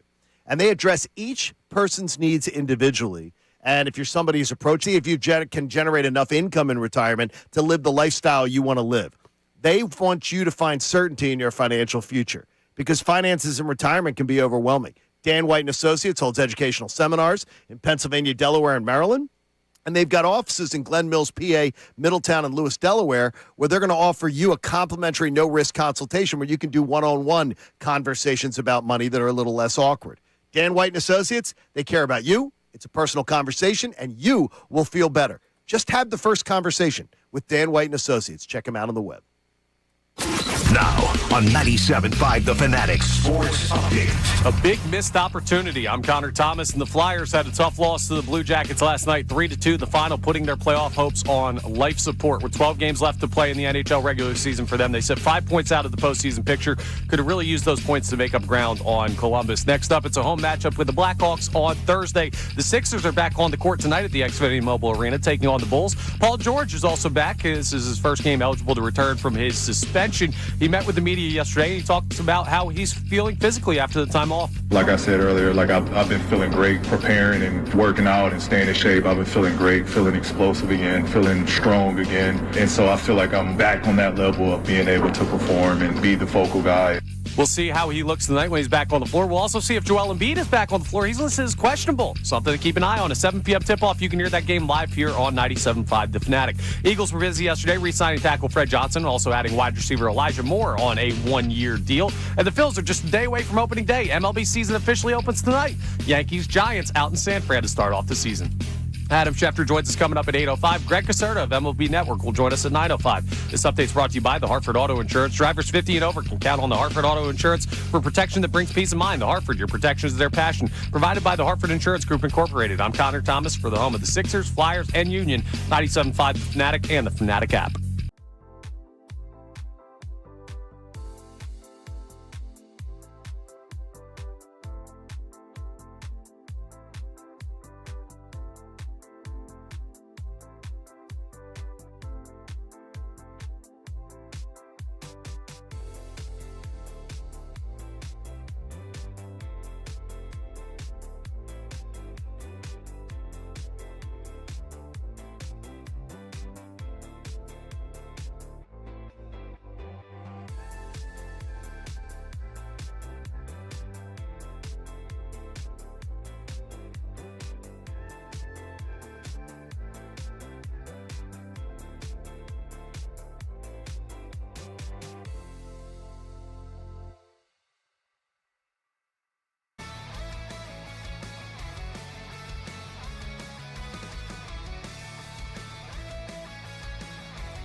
97.5 The Fanatic. Look at live bet sports on the BetParks app. Play all your favorite casino games. There's always another way to win on the BetParks online casino and sportsbook. Got to be 21 in Pennsylvania, Jersey, or Maryland. Gambling problem? Call 1-800-GAMBLER. All righty, it is 7:31 here on Kincade and Salciunas 97.5 The Fanatic. We'll get back to the Davis Honda text line in a moment. Feel the Davis difference in Burlington. Love Davis Honda.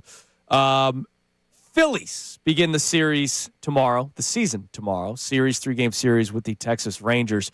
And Christopher Sanchez will get the opening day start. There was a little update on the Christopher Sanchez contract that took place, Johnny. Uh-oh. And the Phillies are finally doing something that they have refused to do. Go over their fake salary cap? Christopher Sanchez has $20 million of money deferred through the year 2044. That's great. Deferred money for a young man like him, that's great. It's great for him. And oh, by the way, it's great for what the Phillies can do moving forward. This really made no impact because Christopher Sanchez was already here. It's not like they needed this to happen to sign said player.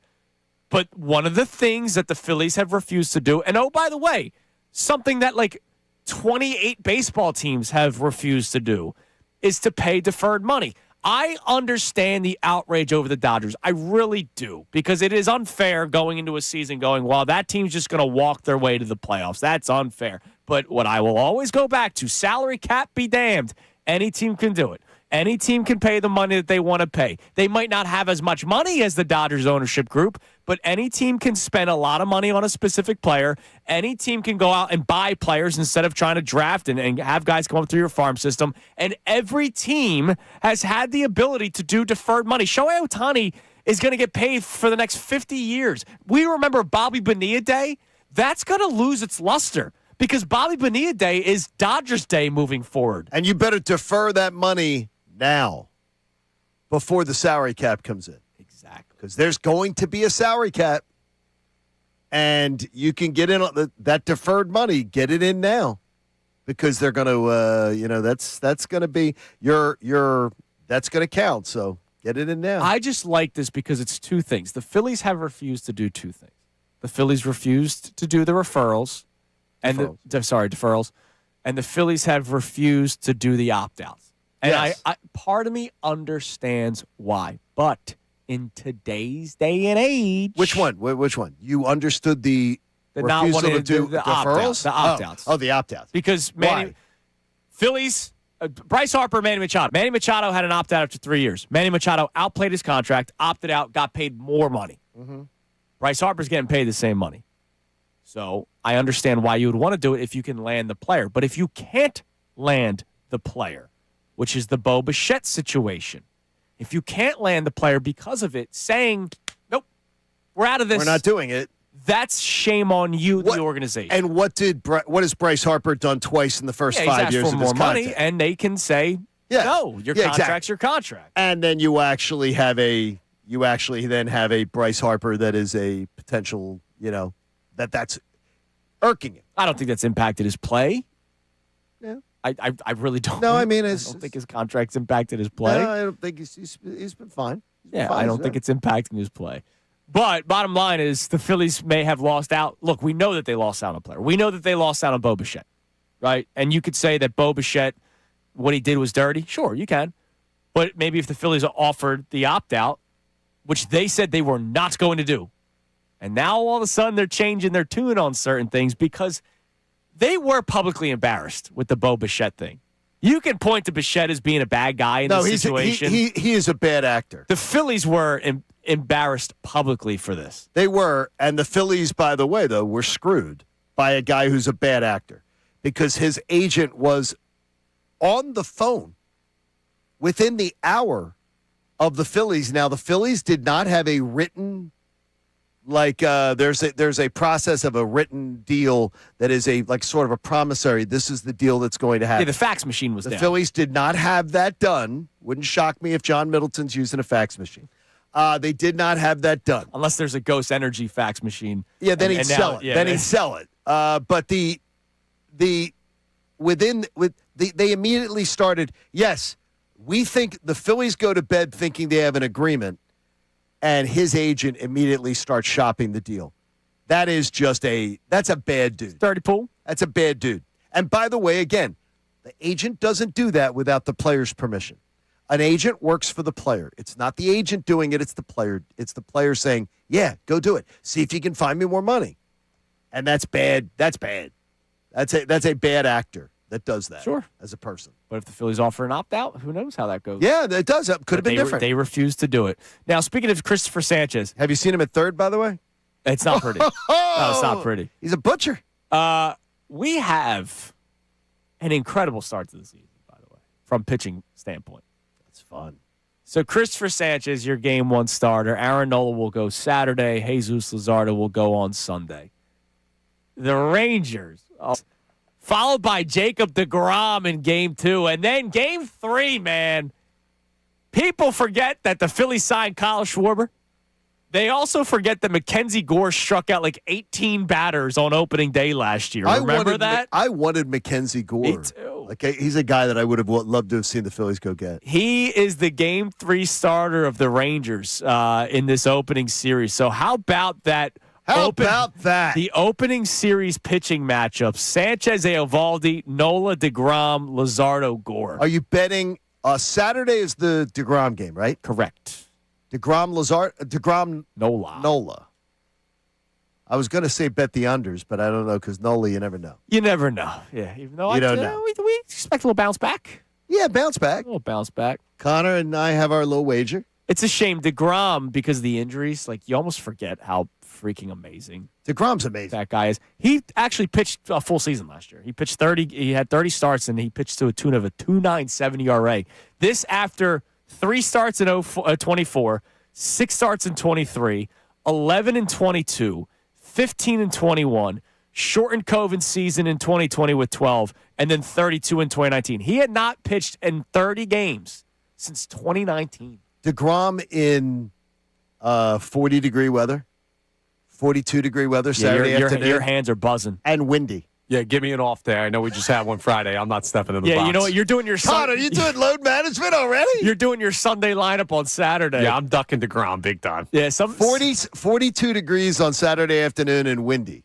And 4 o'clock. That's going to be nasty. You know, the shadows are going to hit at some point. Well, and Alec Boehm, you can't play Alec Boehm. Yeah, Alec Boehm does not like the shadows. He doesn't like the shadows. All right, what do we have on the Davis Honda text line there, Connor? 610-632-0975. All right, this texter, Alan Southwest, checks in, says the recent comments by Phillies ownership continues to show why they're in the shadow of the Eagles organization. The Phillies want to say the smart thing, but it ends up saying the stupid thing. They want to make big moves in the offseason, but they end up making the safe moves. The Phillies organization went from beloved to a bunch of wannabes. It's the way he said it. Look, if they dropped Harry the K's in left field and just dropped it and then nothing was said, people would notice, people would get upset, and then they would get over it 2 or 3 days later, right? Like, or until you go to your second game. Somebody might go to their first game in May, and then their second game will be in June, and they won't notice it that second time they go in June. But when he speaks last night with that glass of wine that you could tell it was a plastic cup of wine. Yeah, plastic cup of wine. You could tell that he wasn't so sturdy. So maybe a few sips I don't know. were had before the media availability. Well, you know, of the guy. The broadcast booth is named for him, and he has a plaque. I mean, it's not like we're not honoring his legacy, and it's not like we're not going to continue to honor his legacy during the future. And then, of course, he had to talk about the financial implications of it. The money we save from paying the Callis family is going to maybe buy some napkins or something like that. That was so unbelievable. It's not like serious money, but we're not going to go out and buy a new player. Now, the money that Ghost is paying us, that could fund a player. That's incredible because now everyone's going to be watching that. I know I'm not going to forget about that. I'm going to be watching for that player. Well, maybe they signed an 18-year contract, and maybe the deferred money to Christopher Sanchez through 2044 is all the Ghost money. Because deferred money's not normally the biggest spending spree. I just am so surprised at John Middleton, who I think tries to go out of his way to be in touch with his fan base. I think he really does. I've watched him. I've watched him work the concourses. I've seen him do things that this really shocks me. Yeah, it really It's did. very disappointing to me. Now, shout out to our last texter saying that shows the difference between the Phillies and Eagles. You know, the Eagles are always about their community. And we got our man Benny from Montgomeryville on the line. What's up, Benny? Good morning. Good morning, guys. How are you doing? Hi, Benny. Listen, I'm so excited for tomorrow. We're doing a fundraiser for the Eagles Autism Challenge at the Eagle Diner on Street Road in Warminster. It's going to be so exciting. I love that. And I love you. That's a frequent stop for you, the Eagle Diner. And it makes sense. Eagles Autism Challenge, Eagle Diner. That's beautiful. It works out. All day tomorrow. Breakfast, lunch, and dinner. It's going to be a great day. We have a Cooper DeJean signed jersey. And nice. we're wrapping off some items. Swoop's going to be there from 5 to 6. It's going to be great. Swoop's coming. Are That's you going great. to be wearing your elf costume tomorrow, Benny?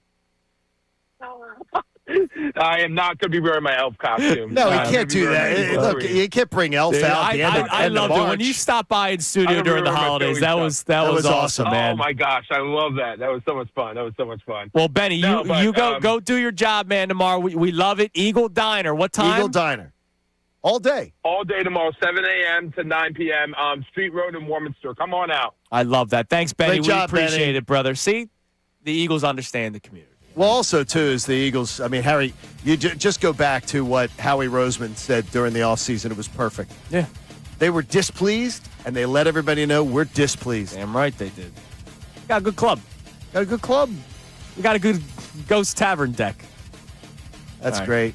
Coming up next, today's headlines with one Connor Thomas. It's Kincade and Salciunas, 97.5, The Fanatic. All right, let's talk about that FanDuel Sportsbook app because you know I'm going to be going on it.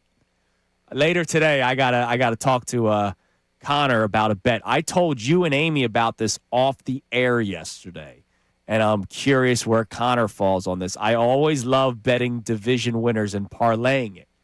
And I like to do all the divisions, and then I like to do, the ones that I feel fairly decent about. And there are 4 divisions that I feel fairly decent about. We'll get to those coming up later on the show, but that's the beauty of the FanDuel Sportsbook app. Yeah, you can bet futures bets, over-unders, home runs. You can bet over-unders for win totals. You can bet division winners. And then there's the day-to-day betting. And opening day for Major League Baseball is tonight, Yankees-Giants.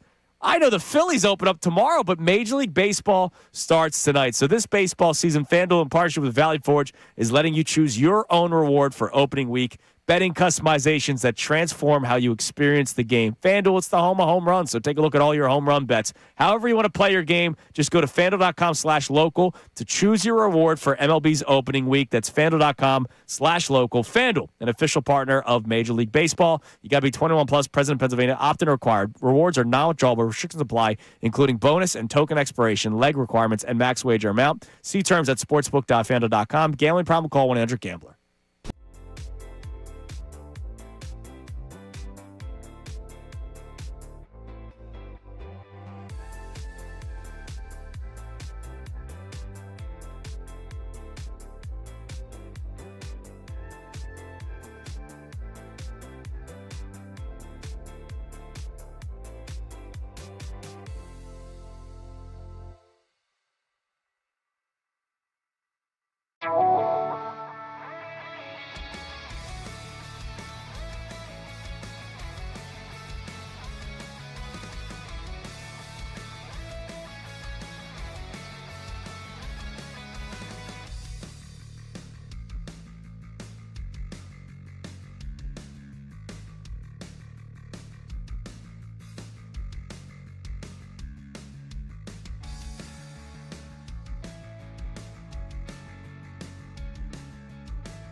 your way. Now. All right, 7:48 here on Kincade and Salciunas, 97.5 The Fanatic. Before we get to today's headlines, now when we're angry about things, a lot of times it turns into joking and sarcasm, right? And MBD, one of our great commenters on our YouTube chat, said toward the end of last segment, I wonder if they will get rid of the Wall of Fame and create space for an Amazon billboard, which is a great line. And it made me think of something. Or maybe just Mike Lieberthal's spot on. Right, just Mike Lieberthal. It made me think of something. They used to do something at Citizens Bank Park that I thought was so freaking cool. What? That they got rid of. And I understand why, because we are now in the world of social media where you can post lineups. Like, here is the lineup today for the Phillies. Do you remember what they used to do in the outfield gate when you would walk in? The big brick wall. Did they have the lineup of the day up there? Well, they used to have the out-of-town scoreboard that's No, I'm talking on the outside. So you can't see it from sitting inside the stadium. It's as you're walking in. On the big brick wall, which is the batter's eye, just on the other side, like when you're walking in, they used to have huge pictures of Phillies players. So Jimmy Rollins swinging the bat. Jimmy Rollins, if he was batting leadoff, was the first one furthest to the left. If Placido Polanco was playing, he was the second picture. Jim Thome was the... Gosh, I don't remember that. Dude, they were so cool. And I remember, like, I'm getting, like, now I'm going to get teary-eyed. I don't remember that at all. My dad and I would go to games. That's how we found out who was the lineup. Because it was before Twitter. You would walk in and you go, oh, damn it. Abraham Nunez is playing today. Why isn't this guy? But Taguchi's out there today. See, I miss the out-of-town scoreboard on the outfield. I do too. Yeah, it's gross now. I think it's just that's gross. But they used to have those big, and they got rid of it, and now it's like a big, I think Toyota sign or something. So it's another. Let's remove something and put a big sponsorship for us to make money. And that was one of those Citizens Bank Park beauties, and they got rid of it. Wow. Do you remember those, Connor? No. Dude, I'll try to do a deep Google search and find it. And I tell you, and it is it's somewhere some love it, some can't. I find they made the biggest giant video board, and I think it's the most cluttered mess. Well, because they have bacon on there, the stat. Like it's the most, but I mean, it's the most cluttered mess. They've jammed so many things on it. It's hard to find stuff. Yeah, it's crazy. All right, time now for today's headlines with Connor Thomas. Today's headlines with the Connor Thomas. It's brought to us by Lundy Law. For over 70 years, Lundy Law has been fighting for injured people. If you need them, remember the name Lundy Law, your injury lawyers. Visit LundyLaw.com. That's LundyLaw.com. Someone in the professional soccer scene over in España might need Lundy Law here because there was a big mistake. We'll get to that in a second. But what's not a mistake is hiring Brian Hodgson as your new head coach of your basketball team if you're a college team. He's been successful in the college ranks for years, and he was just announced as the new head coach at Providence.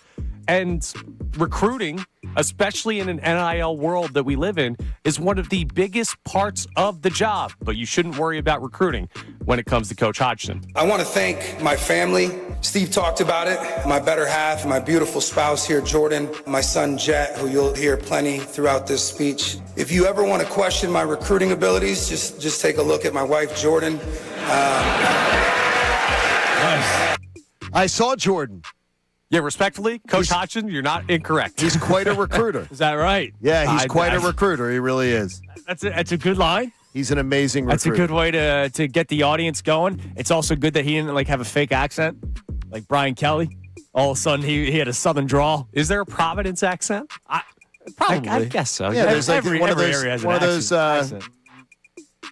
M holes, as they call them up there. Oh, yeah. Sort of that accent. Yeah, sort of like that. Yeah. Yeah, but at least he didn't drop like a family.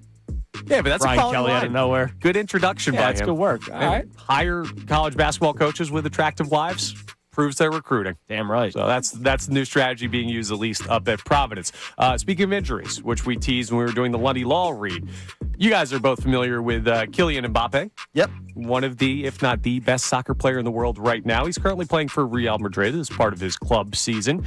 And Real Madrid is just like top of the top. Their stadium's incredible. Their facilities are incredible. That's as good as it gets, right? So they never mess anything up. Except MRIs, apparently. So Kylian Mbappe was having an issue with his knee. He went in for an MRI. They were like, yeah, nothing's wrong. Plays 3 games. Then turns out that he has an issue, a tear in his knee that he played on for 3 games. Oh, boy. Because they did the MRI on the wrong knee. Oh, my God. Oh, my gosh. Real What? Madrid. We're not talking Washington College here. Wait a minute. I have had a cavalcade of tests done on my body. How would you not know which leg they're doing? If you're in the machine, your whole body's in it, right? Or is that Yeah, but they're supposed to it's been a while. Mark it somehow or something. Well, they're aren't they? especially though. I'm no doctor, but yeah, but they would usually immobilize it. Yeah, or something. No, like you're right. that. I would wonder how he didn't. Yeah, they would usually immobilize it. Well, they're a Spanish team. He's French, so maybe there's a language barrier there. Could be, yeah. What's left in French? Wow. I don't know. We'll do some research on that. But that's a big mistake by Real Madrid that has not been rectified. But good Lord. Wait a minute. I know what left in French is because it has something to do with the Last Supper and Judas passing the chalice. It's an evil word. It means evil. Oh. I know, or something like that. I thought it just in meant French is gauche. Yes, gauche. Or whatever. Strong Yes. pronunciation there. Harsh. See, who Gauche. says you don't learn something on this show? All right, you sound like Goofy. There you go. Anyway, we'll round out with this because I need you guys' opinion. Right in French is droit. Droit. There you go. Important to know. The NBA Players Association has made a public claim for the first time since a rule has been made in the NBA. With Cade Cunningham's recent injury with the collapsed lung and that situation going on, the NBAPA recently came out and made a public statement saying that they're anti the 65-game rule for end-of-season awards, and they want to see that changed. What are your guys' thoughts? It's baloney because they weren't anti a couple of years ago because it didn't fit the narrative. Now Cade Cunningham is a beloved player, understandably so. And look, it's a shame because he was playing to potentially an MVP. But, you know, we had the same conversation about Embiid, and I'm not sitting here pining for Joel Embiid to win awards because he's got to play. But that narrative was not there a couple of years ago. Now, all of a sudden, it is. And it's because it's a freakish injury. Because Cade Cunningham's not sitting out games when he's healthy. I get it. It's a freakish injury, and it's a shame. And his agent was talking about it. He should not lose money because of this. It's not the awards that I necessarily care about. Cade Cunningham, now look, he's still going to make over $200 million. But he's losing, what, $30 million because of this? Yeah, because of the all-pro stuff? In his Supermax contract. Yeah. Like, that's a shame. $30 million he's losing because of a collapsed lung. But you can't give it to him. You can't give it to him, I don't think. I say get rid of the rule. I think there's a better, more nuanced way to do this where you avoid appreciating people that do the load management stuff, but still avoid this situation. If you come up with one, Connor, I'd love to hear it because I've thought about it myself. I can't think of a way that they can do it. I don't have it off the top of my head. There has to be one. You said math's not your strong suit. No, we'll think about it, though.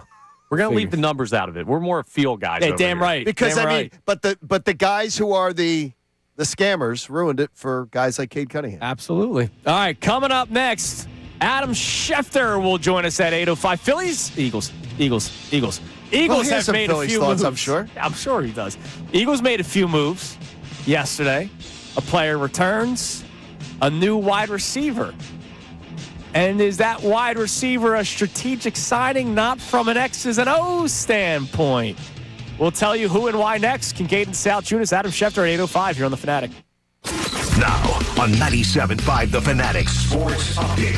Flyers fall to Columbus. I'm Connor Thomas, and the Flyers had a tough loss in a big spot to the Blue Jackets last night, 3-2, putting their playoff hopes in dire straits. With 12 games left to play, they sit 5 points out of the postseason picture. Next up, it's a home matchup with the Chicago Blackhawks on Thursday. The Sixers back in action tonight against the Bulls. So is Paul George, who's back from his suspension of the banned substance. He met with media yesterday. He talked about how he's feeling physically and also where the team's focus is right now. Obviously, that's the goal, is to try to get the best seeding as possible and get ourselves out of the play-in situation. Take these last 10 games, use them as playoff games, have that kind of mindset going into them.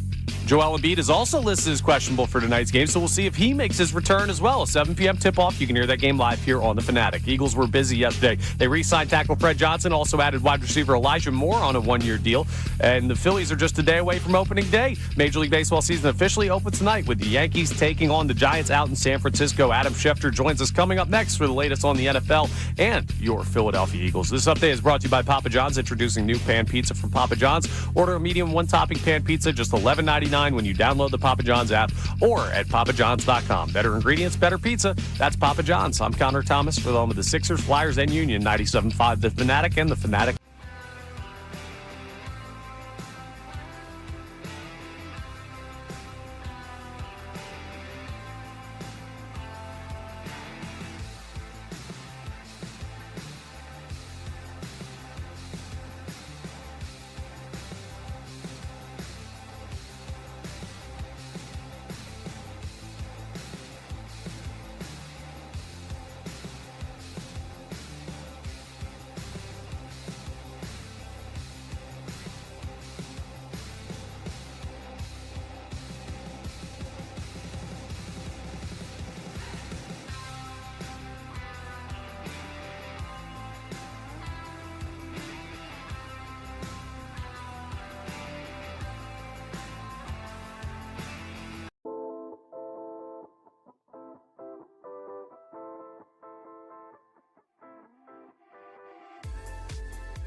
Philly Sports Talk, 97.5 The Fanatic and the Fanatic app. All right, I'm going to ask people if anybody has one, because Google does not have a single photo on it somehow. The old lineup cards, when you walk in, it was the left field gate. So now, if you've walked into the left field gate recently, it's the Wall of Fame plaque. So they have the Wall of Fame that you can walk through in Ashburn Alley, but every member of the Wall of Fame has a plaque, and it's the Toyota Wall of Fame plaques. See, so that doesn't bother me in the least. Right, but it took away a special thing of Citizens Bank Park, the old lineup cards that used to be out there. I need it because you guys don't know what I'm talking about. No. I need to know if anybody knows what I'm referring to. I don't think I walked out there. I can't. Do you remember the big picture of the Fanatic that was looking down at you when you would walk in? Yes. It was there. They removed the Fanatic. Okay, I remember that. And they used to have the big lineup cards. And I remember my dad, I'm pretty sure it was like the World Series game with like a video camera recording like this was the lineup of the 08 game. Oh, wow. And I wonder if people remember that because that's one of the little things of Citizens Bank Park that got removed. That got taken because something's sponsored now. Yeah, I don't remember any of this at all. I don't even remember the Fanatic picture. Really? Oh, yeah, the giant Fanatic. There's one thing that I remember. The giant Fanatic is... It was gigantic. Yeah, the one thing I remember is Chickies and Pete's, where it is now in Ashburn Alley. Used to be the speed pitch. Yep. The only reason I know is because I went like in between every inning. Speed pitch and the running when you run on the big Fanatic feet, and that would get you around the bases. Yeah. That was one of the other games But out I just there. like to throw. They got rid of that one. All right. So if anybody has a photo of it, send it over because I would like to tweet it out. Coming up at 8:05, we will be joined by Adam Schefter. He joins us every single Wednesday at this time. The Eagles made a signing yesterday of a wide receiver, a guy that's had an okay career in the NFL. Nothing flashy. But Elijah Moore, who was most recently with the Bills. He was with the Browns. He's now joining his fourth team already in just 5 – this will be his sixth season in the NFL. He's 25 years old. The thing that we bring up that might be important to note, he and A.J. Brown are really tight. They are. They're very high. Now he's not the A.J. Brown is not the godfather to his kid. No, that's Jalen Hurts. Because you know that sometimes people are like really, really tight, like tight enough to be like the godfather to their kid.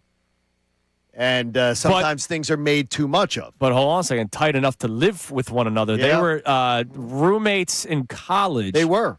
And we know that A.J. Brown is a very to himself guy, except for when he's upset about something he goes on social media. But he and Elijah Moore became that tight. And they did. Is that a play by Howie? Tell me the depth chart. What, for wide receivers? Yeah, and how much they're paying everybody. Give me the depth chart. Well, A.J. Brown a lot, Devontae Smith a little bit less, Hollywood Brown, Elijah Moore. Okay, then that's a lot of money at wide receiver. They're paying, just think of it this way. They're paying Hollywood Brown more than they've paid their third wide receiver the last 4 years. Okay. So the third wide receiver the last 4 years hasn't made what Hollywood Brown's going to make this year. And then you bring on Elijah Moore, too. I'm not Elijah buying Moore's not breaking the bank. I got you, but I'm not buying it. Okay. I don't think that it's any more of a signal. I think it's smart.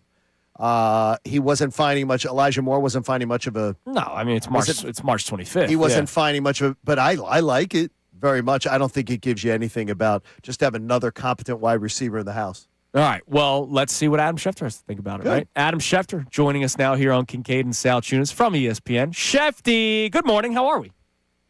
Good morning, gentlemen. What's going on? We're putting tinfoil caps on at this point because the A.J. Brown talk has gone silent, which we've actually kind of enjoyed. It's been. We've hardly done any talking about it. It's been great. nice. We've talked a lot of Phillies and Sixers and Flyers this week. But the Eagles signed Elijah Moore yesterday, and Elijah Moore and A.J. Brown go way back. So we'll start there. Adam, is there any play here by the Eagles to try to make A.J. Brown happy by signing one of his friends? I saw people were espousing that Elijah Moore could be the third receiver if they trade A.J. Brown, and I don't believe that's why they signed Elijah Moore. I've seen it floated out there. Obviously, they are very close. They have a great relationship. I don't believe that's why they signed Elijah Moore either, although it doesn't hurt. I think they signed Elijah Moore because when you look at their roster, I think right now they have, if I'm not mistaken, about 50 players under contract. And they have 12 draft picks. It might be 60, whatever it is. But you can't have a surplus of undrafted free agents fill out your roster. You just can't do that. You need people who have played in the league, who are experienced, who provide some depth in the event that you need it.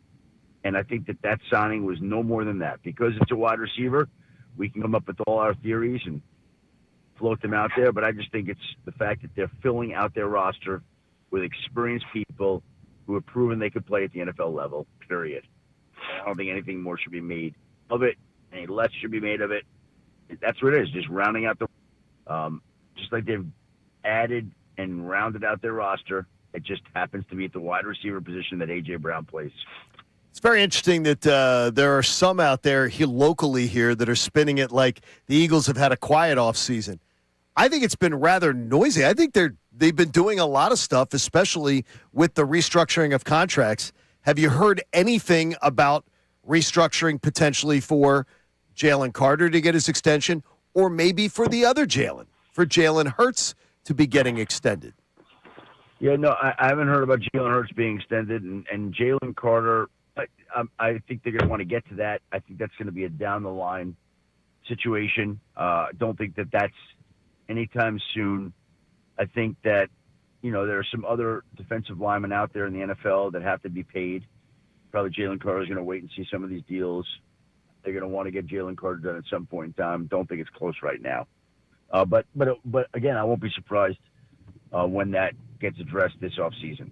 My guess is that's a issue closer to training camp. Shefty, sticking with Jalen Hurts, I remember Johnny and I have been doing the show for just over 2 years now, and you've been a part of it ever since we started, and we appreciate that. And I remember before the 2024 season, you talked about the importance of Jalen Hurts having a good year that year. And they won the Super Bowl. Mm-hmm. So that was a pretty good year. That was a pretty good year. That's a good one. Don't do better than that. Exactly. Right, with the contract talk looming, do you get any sense that this year needs to be an important year for Jalen Hurts to play well?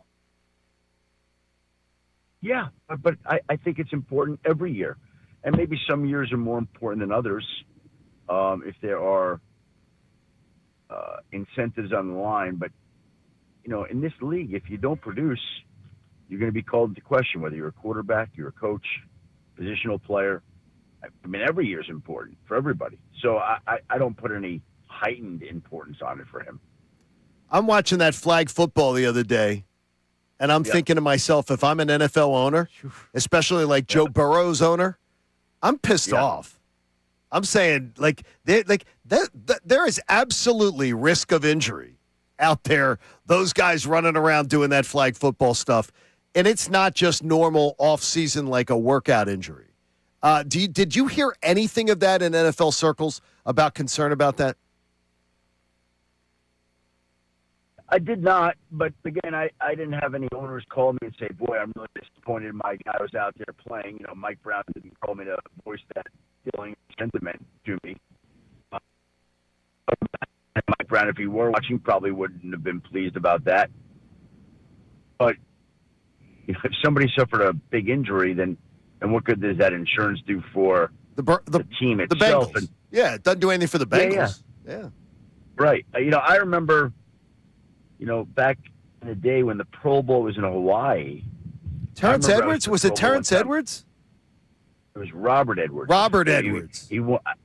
He might have won the Rookie of the Year. He certainly ran for over 1,000 yards. He was the Patriots' first-round draft pick from Georgia, and he was playing, I think, flag football on the beach or beach volleyball. I think it was flag football on the beach. Some kind of like football game on the beach, and blew out his entire knee and never was the same. Never was the same. Now, so, there's always risk. Anytime these guys are engaging in any type of activity, and that's why there are teams that put in contracts. No basketball, no skiing. If I were a player, I'd be so scared and paranoid about everything. I wouldn't have any fun. Not that I have any fun anyway. Now, to that flag football event, the NFL players got spanked. And I remember when it first came out that flag football was going to be a part of the Olympics, everybody thought, well, the NFL players will be a part of it. Has that changed at all after we saw what the actual flag football players were able to do against the NFL pros? Well, I think people see it's sort of like just because you play in Major League Baseball doesn't mean you could go play the same game as the Savannah Bananas, or just because you play in the NBA doesn't mean that you're going to go out and beat the Harlem Globetrotters. Like, there are certain things, that's a skill, flag football. And these guys are built to play a certain way, wired to play a certain way. Just like if they were to go play in the NFL, they couldn't do it. It'd be hard for the flag footballers to make their transition, just like it's hard for the NFL players to make the transition to being flag football players. And the flag football players have mastered their craft and excelled at it, and they are the best flag football players in the world. And they are the most likely people to represent us at the Olympics. Now, might they add somebody of a symbolic nature to help the popularity? Yeah, but I think that NFL players are not going to be better at that than the flag football players themselves. Adam, what is the chatter now that we're 4 weeks from the draft? What is the chatter about this year's draft? Because a lot of things that we've heard is the 2027 draft. That's going to be the draft. Have you heard in NFL circles what people are saying about this year's draft field? I think it's a semi-down draft. Listen, quarterbacks always drive, I think, a draft. And there's only one quarterback that we know is going to go in the first round. That's Fernando Mendoza. And there's a great question about whether Ty Simpson will go in the first round. Now, my sense is that when push comes to shove in the end, I think, but don't know, I think they'll wind up trading for him. I think there might be a team that trades up to get him or drafts him somewhere. But it's certainly not a lock that he's going to go in the first round. And quarterbacks usually help drive the popularity of any draft. So because of that, it may not be as strong a draft as other years, but there are still some real strengths to this draft, and every draft is important, and there's quality here in certain spots, and it's up to the teams to go find it, and it'll be an enormous event. It always is, even if the draft might not be quite as strong as it's been in other years or maybe next year. Adam, is there a market for Tanner McKee? And now that the Eagles have signed Andy Dalton, are they more open to moving on from the backup quarterback? I haven't heard that at all. And what would the market be? I don't know that it would be worth the Eagles' time, and the Eagles really like him. So to me, I'm not expecting or anticipating anything in that area. Never know. But I would think that he's going to be a Philadelphia Eagle, would be my guess. Yeah, they were saying the other day that one of the reports here locally was Howie Roseman asked for a second-round pick. Of course he did. Why wouldn't you? I mean, you're going to try to get as much as you can. Howie's not asking low, right? Well, by the way, I don't even know. Maybe it happened. I don't even know if there were teams that called up to say, what would it take to get Tanner McKee? I mean, by that report, what you're telling me, somebody did. And I'm not saying it didn't happen, but I'm not aware of that happening. And there are all kinds of conversations, but I don't think anything ever got heated up in the Tanner McKee area, to my knowledge. Shefty, I saw that now teams are interested in Odell Beckham Jr. Are we really going to do this again? I mean, if they're interested, they would sign him, right? Sure. Nobody's holding you back, right? I just know apparently the flag football game is going to give Odell Beckham Jr. another chance in the NFL. I mean, he's been interested in coming back, and if there's a team that needs a veteran receiver, maybe he can help. Would like to see him get another chance, but the renewed interest, I don't know. Like, people know he's out there. He's interested. They're interested. They'll get it done. I don't know that it changes things. It just puts him back on the radar over the weekend and reminds people that he's out there and he still is a talented player. Yeah, he should just have a boat party and invite all the teams that are interested to come and, watch him work out. What could go wrong? Interesting idea, John. Interesting idea. You run it by his camp, and I'm not going to even take any come back with to us with the information next week. I'm not going to take any credit for it. All right. Okay, I'll do that. There you go. All right, Schefter, you're the man. We'll talk to you next week. Guys, have a great week. Thanks, buddy. There he is, Adam Schefter. Oh, I should have brought up. He must be happy with VJ. Oh, yeah, he's happy with fantasy basketball. VJ. Big couple of nights for him. VJ's been going off. VJ has really been going off. You know, it's a shame. We talked so much about Jared McCain's return yesterday, and the Sixers lose by 20. Nobody was surprised that they were going to lose to the Thunder.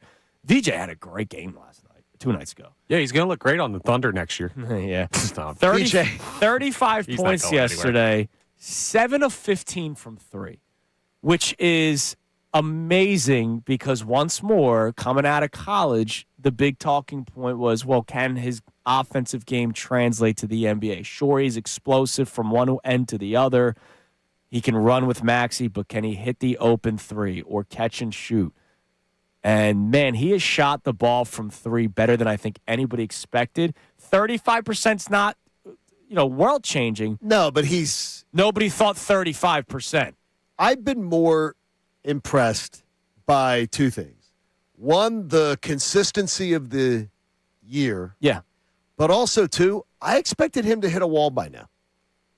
I really thought we were going to see him hit a wall. Well, because he was playing 40 minutes a night for months. And you always hear about young players coming out that they hit a wall. Time for the wall. They're not used to this.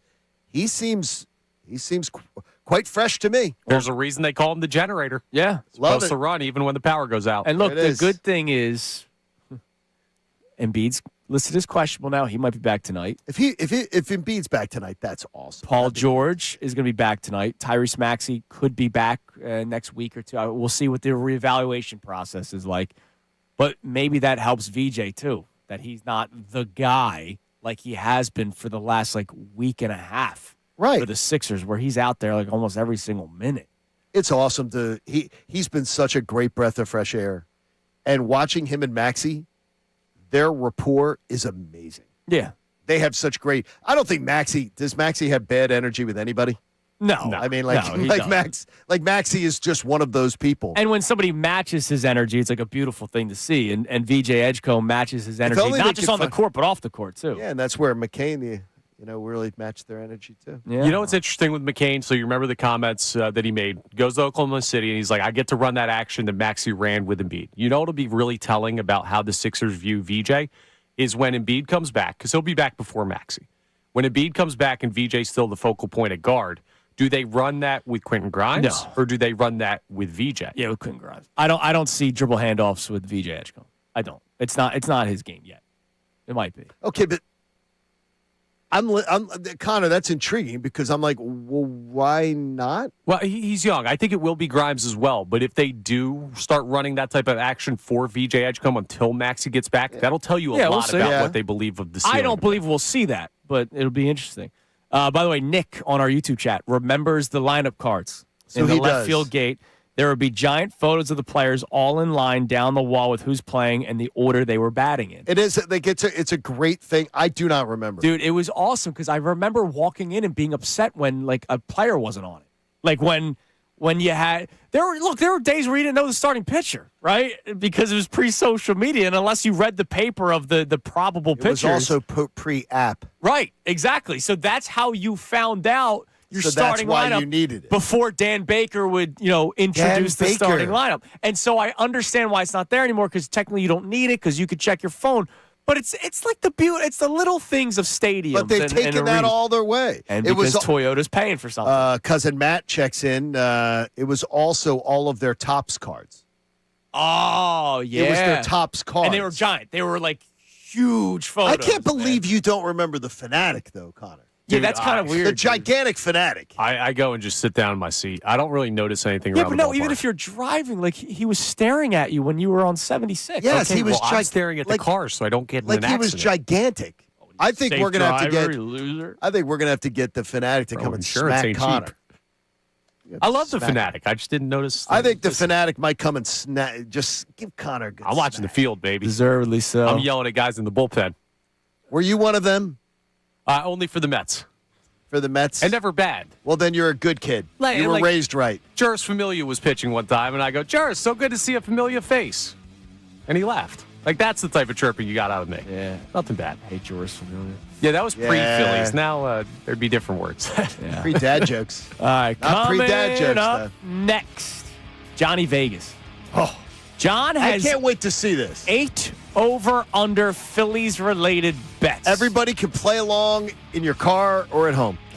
I also wonder how much this could dictate how we feel about some players and the season ahead. It's Kincade and Salciunas, 97.5 The Fanatic. Now on 97.5 The Fanatic Sports Update. Flyers fall to Columbus. I'm Connor Thomas, and the Flyers had a tough loss in a big spot last night, losing to the Blue Jackets 3-2, putting their playoff hopes in a rough spot. They've got 12 games left to play, and they sit 5 points out of the postseason picture in the East. Next up, they've got a home matchup with the Blackhawks on Thursday. And they got to win a lot of games down the stretch to find their way in. The Sixers are back in action tonight against the Bulls. So is Paul George, who's set to return from his banned substance suspension. He met with the media yesterday and talked about how he's feeling physically with his knee. Like I said earlier, I've been feeling great, preparing and working out and staying in shape. I've been feeling great, feeling explosive again, feeling strong again. And so I feel like I'm back on that level of being able to perform and be the focal guy. We'll see how he looks tonight when he gets back on the court. We also might see the big man. Joel Embiid is listed as questionable, so something to keep an eye on, too. Tip-off is at 7 p.m. You can hear that game live here on the Fanatic. Eagles had a busy day yesterday. They re-signed tackle Fred Johnson. They also brought in wide receiver Elijah Moore on a one-year deal. A lot of wide receiver additions so far this offseason. The Phillies, they're just a day away from opening day. Major League Baseball season, well, technically starts tonight. Yankees take on the Giants out in San Francisco, and the Phillies have the Rangers tomorrow. We'll talk to Greg Caserta of the MLB Network coming up at 9:05. This update is brought to you by Papa John's. Introducing new pan pizza from Papa John's. Order a medium one-topping pan pizza, just $11.99 when you download the Papa John's app or at papajohns.com. Better ingredients, better pizza. Papa John's. I'm Connor Thomas for them, the Sixers, Flyers, and Union. 97.5 The Fanatic and the Fanatic app. The Philadelphia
in many forms. Kincade and Salciunas is back from the break. I wonder what they're going to get into. All right, before we get to Johnny Vegas over here, scanning the YouTube chat as I normally do during the commercial break, 215 Legend chimes in. Andrew's hating once again on Odell Beckham Jr. What's your beef with him?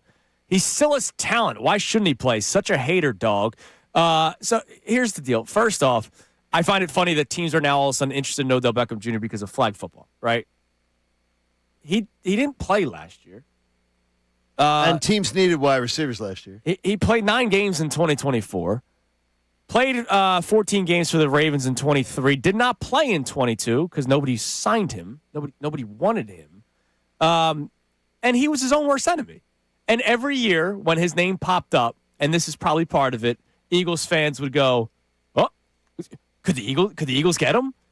He's his own worst enemy. He's an extremely talented player. Yeah. My wife's 21st birthday was the night he had the ridiculous catch. I did not care about her birthday the rest of the night. I was watching that Odell Beckham Jr. highlight over and over and over again. It was ridiculous. But he's his own worst enemy. Like, so, yeah. Terrible. But I don't remember bringing up Odell Beckham Jr. in, like, the last 2 years of this show. No, I don't recall. I brought up the boat party. That's what I'm trying to figure out. What do you mean hater? Like, Which he gets mocked for by his peers even. Yeah, exactly. He gets mocked at the ESPYs multiple years about it. Every time they lose, there's the graphic of here's the Giants' record Here's the since boat party. the boat party. There we go. All right. All right, Johnny here we go. Vegas. I have an 8-question quiz for you can pretend to gamble. So every one of you can play along. Every one of you can play along. So it's Connor and Andrew are both going to place their bets. You can place yours along. It's simple, too. You are just saying over or under. I did this yesterday with some Philly fans, and they agreed on 5 of the answers were of the 3 people that took it all said that they agreed. So 5 out of the 8. Okay? I'm going to give you the first is going to be on the Phillies as a team. Over under, Phillies wins, 92.5. Well, because my pick on Instagram was 92, I guess I'm saying under. I'm also saying under. Wow. So you both go under. I'm surprised with you, Connor. I go over on that one. Because you said, what, 94? I go 94. So I have over. So I am an over on that one. So I will put that one down in the numbers. Over under, Phillies postseason advancement past the NLDS. So just past the NLDS. Over under. Phillies get to the NLDS. Phillies advance past the NLDS. Advance past the NLDS is over? Over. They will be in the NLCS this year. Connor? I'll go over on talent, but if they have to face the Dodgers, under. So over. I believe the Dodgers will be one of the teams that you will not have to face till the NLCS. I agree with you. Because of their record. That is why I'm also going over for that one. So we go over. So we have the first one that we all 3 agree on is that one. All right, that's question number 2. Now we get to number 3. So you're playing along at home here.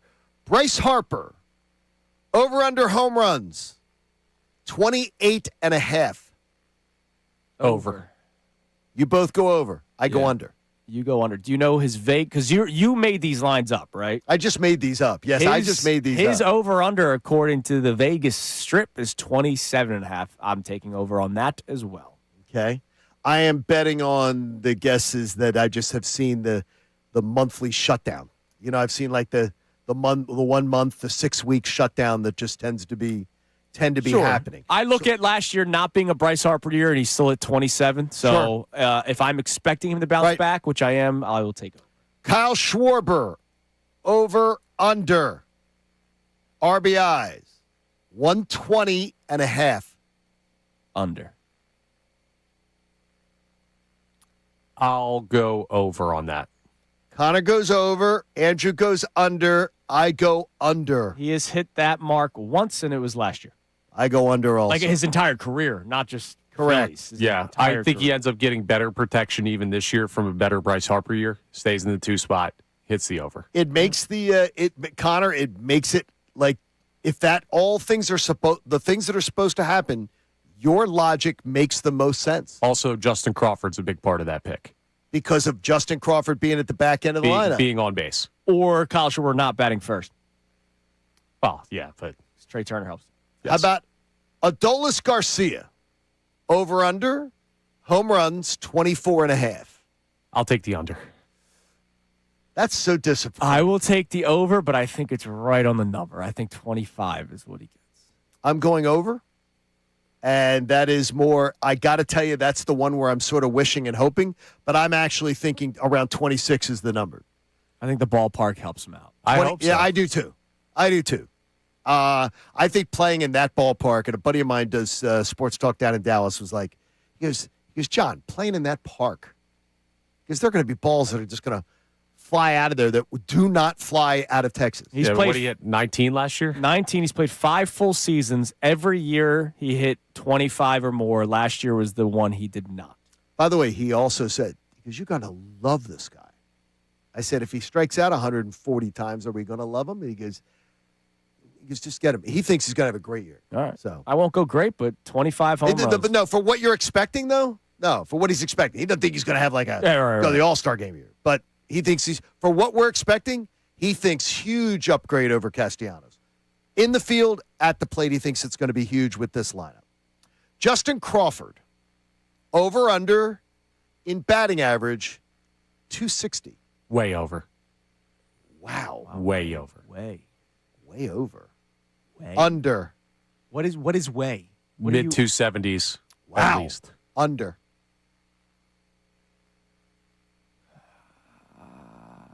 Over in the low 260s. So you're okay. I'm not saying way over. I'm saying way over. I think he's going to have a fine year, but I think the batting average is going to be around 250. And I will be, if he plays great defense, if he plays great defense, gets on base, hits like 250, I will absolutely be like, good job. That's 100 Justin. Points higher than Roman Quinn. Johan Rojas. I'd be so thrilled. Yeah, he's hit over 300 in each of his last 3 professional seasons. I will take a 2. If you said 262, I'd sign that up. Oh my gosh, I'd love it because I don't think he's going to get there, but it's all right. Christopher Sanchez, over under ERA 2.8. Now, last year, 2.49. I'm going to go under.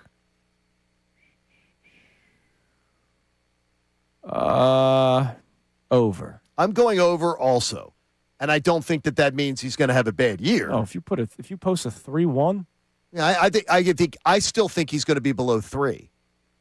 But I think this year will be a little more. Remember, he went from 6'1" to 6'6" this offseason. That's true. That's right. 5 inches growth. Huge change in where the ball's released. Yeah, but then again, we don't know if he'll be able to find the zone. He might not be able to find the zone. I will take the over. I think it's going to be awesome. He'll be able to find the zone. It'll be back in AAA, won't it?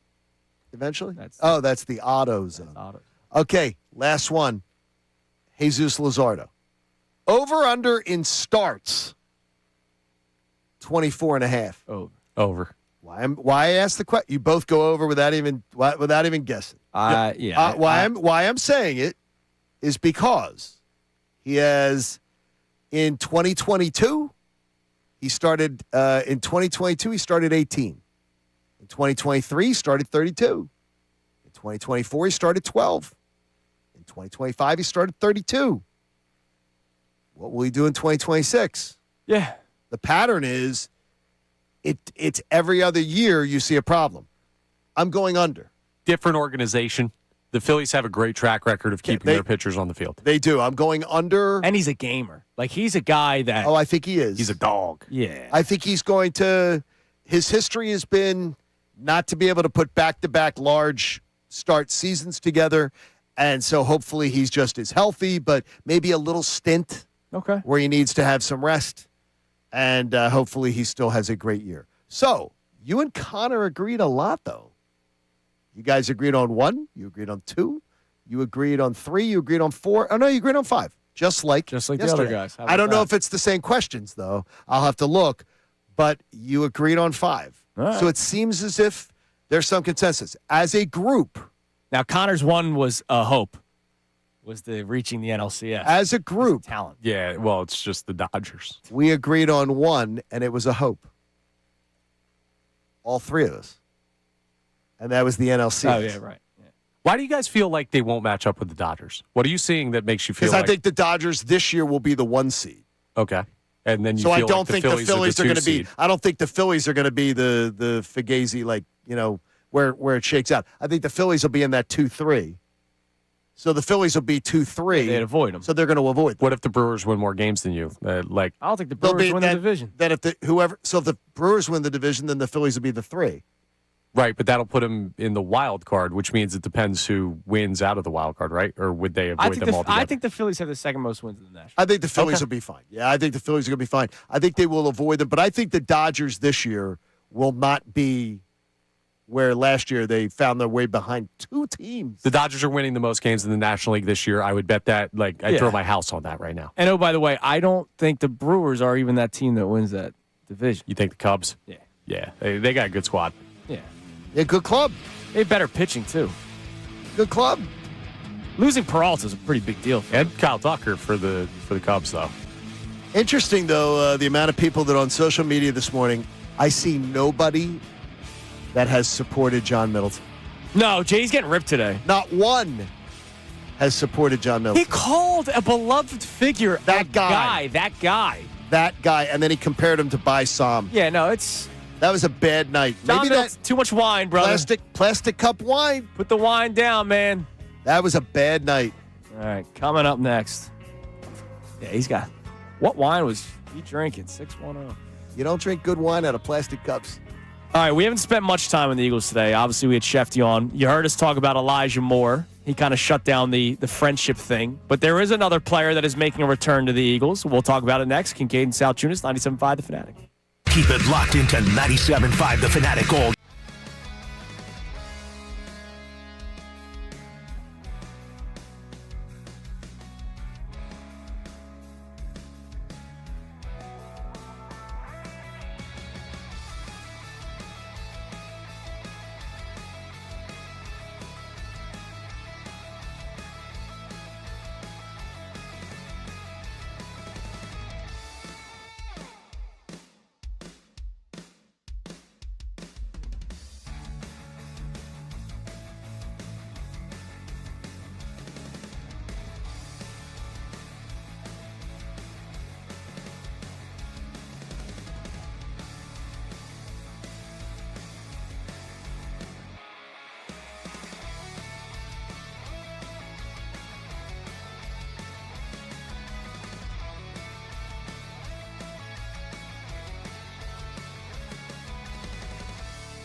Yeah, very uncomfortable.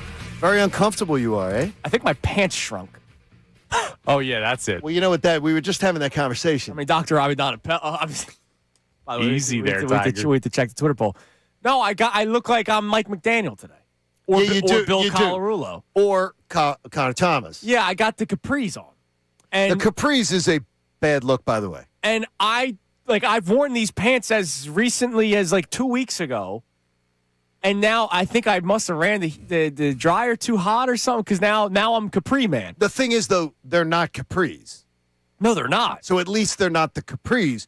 You don't actually wear the capris like Connor and Bill wear. But I got ankles showing today. That's fine. And Show I off feel the ankle. No, don't. I feel so Don't. uncomfortable. Don't. Because I got the ankle socks. I don't have like the socks that they go up a little bit higher today. So I got ankles showing, and I feel really uncomfortable. What, I are don't you know worried you're how gonna get dress coded? I don't know how you guys do it. I don't know how you do it. I don't know how Bill Colarulo does it. I don't know how Mike McDaniel does it. It's so uncomfortable. Get a nice little breeze on the ankles. Nobody wants that. No. I want that. It's No. comfortable. I like it. I hate it. All right. We talked about Elijah Moore not long ago. Elijah Moore signing a 1-year deal with the Eagles. The tinfoil cap theory is, all right, is this a way to try to make A.J. Brown happier because they are really good friends going back to their college days? Adam Schefter kind of was like, no, they needed a body. So there's one move yesterday from the Eagles. The other, Fred Johnson, is back. I'm glad that Howie Roseman realized the error that he made last year by not re-signing him and then having to trade for him and getting him back in the building because Fred Johnson signed with Jacksonville. Nice to have him back. I'm surprised that there wasn't a team out there that wanted to give him a shot to start. I think he's been fine. Now, maybe fine's not good enough for teams. Totally understand it. But the Eagles being able to bring him back, and he's going right back to the bench unless somebody gets hurt. It's a big move for the Eagles. I love having him here. No, me too. It's a big move. I am surprised there's just not a team out there that's like, let's give this guy a shot to start. There are some bad offensive lines out there. And it's not like he's getting paid buku bucks. Surprised by it. Yeah, it's just I'm glad he's here. And I talked to, when we had Andrew Checo in, he'll be with us tomorrow. Yep. Talking about him, I was surprised that they hadn't gotten him back. And he said, well, he's looking for an opportunity to start. Sure. He went out there, he looked for an opportunity to start. It probably wasn't there, and there it is. Yeah. So it was good. Which I'm surprised by. Is all I'm getting. right. There's a weird thing going on. We may see more of it. This may be overstating it with just two guys. But remember how we talked about Dallas Goedert when there wasn't a market? It's like, how's there no market for this guy? I wonder if teams in the NFL look at the Eagles as a roster, as a whole, and say, these guys individually are a product of where they are. It could be. Like, he won't be that guy here because we don't have that roster. I wonder how much that is the conversation on a guy like Dallas Goedert or a guy like Fred Johnson. I mean, absolutely could be. We talk about system players all the time, like defense. But Nnamdi Asomugha was a good football player. Was not a good football player at the Eagles. He was not. Byron Maxwell was a part. I'm not going to say a good football player, but a part of that really good Seattle defense. Comes here, he's not in the system. Like, you don't think people recognize what Mekhi Becton wasn't last year compared to what he was 2 years ago? Look, there's a conversation where we would say the same thing about Jalen Hurts. Don't want to offend anybody. Well, be careful there. But that is a legitimate conversation. Where is he at if he played for Minnesota? Like, I don't know. And I'm not saying that other teams are right. Like, I think Dallas Goedert would be really good other places. Not that I want him other places, but I wonder if that's why there's not a market for some of these guys. Could be. Or we just overvalue some of these guys. There you go. All right, let's check Dr. Abidan Appel, the Iron Mountain Men's Health poll of the day that we have every morning. 4 hours strong on Kincade and Salciunas. 4 hours strong and unfiltered. Not as strong. Stronger for us. But that's not a Dr. Abidan Appel problem. That's a them problem. What do we got? When it comes to the business side of sports, sponsorship changes, etc., how much do those types of decisions bother you as a fan? 52% of responders are saying, I don't think about it. 40% are saying it bothers me a little. Only 8% are saying it bothers me a lot. All right. I'm glad that only 8% are bothered by it a lot, but let's be honest, there was a lot of outrage the other day when the Harry DeCays goes down, deservedly so. But as I'll keep on saying, I'm going to look at it tomorrow at the home opener. I'm going to feel gross about it. And then the third inning's going to start. and I'm going to see runners in scoring position for the Phillies, and nothing will be bothering me. It's the same thing with the basketball. I don't understand the people that are actually upset. We're upset. I think it's smoothed over a little bit, but there are a lot of people bothered by the sponsorships on the NBA jerseys. I'm not looking at jerseys. I'm surprised at that is such a big deal. It is for people because they think it takes away from the purity of the sport. I'm watching the ball. I'm watching off-ball movement, and if there's a call, I'm watching the head coach. Like, I'm not looking at the crypto arena or whatever the hell is on the Sixers jerseys this year. Like, I'm not looking at that kind of stuff. I didn't care about the helmets. You didn't care. The World Series, because it was only the World Series, right, that they had the sponsorships on the helmets. I don't think it was all last year, was it? Bottom line is I don't remember because I don't really care. But people were bothered by the whatever company was sponsoring the helmets. It's all right to be distracted by it for a little bit, but yeah, I thought it was dumb, but I didn't care. Guys, how long have we watched advertisements on the board of hockey games? Like, now it's just outrageous. It's outrageous. I get it, but like they've been there. The only thing I hate, and I've seen it in soccer, not that I really watch soccer, but it happens often in hockey. I don't need the advertisements that are moving. Well, they do that now. You know, the they're cars. Right? They're digitally. I know. Whenever you watch a Flyers game, you'll see a RAV4. Well, they're superimposed. That's just a video trick. No, I know. For us, it's not. Right. It's not happening at the arena. I'm right, talking exactly. about when I'm watching TV. You don't need that. There are some times where there's a puck. Yeah, they like that. And then I'm like, "Ooh, look at that RAV4," and it does. It does. Sounds like a youth. That one distract. Well, yeah, because I'm like a gnat with a light. Like that one gets me sometimes.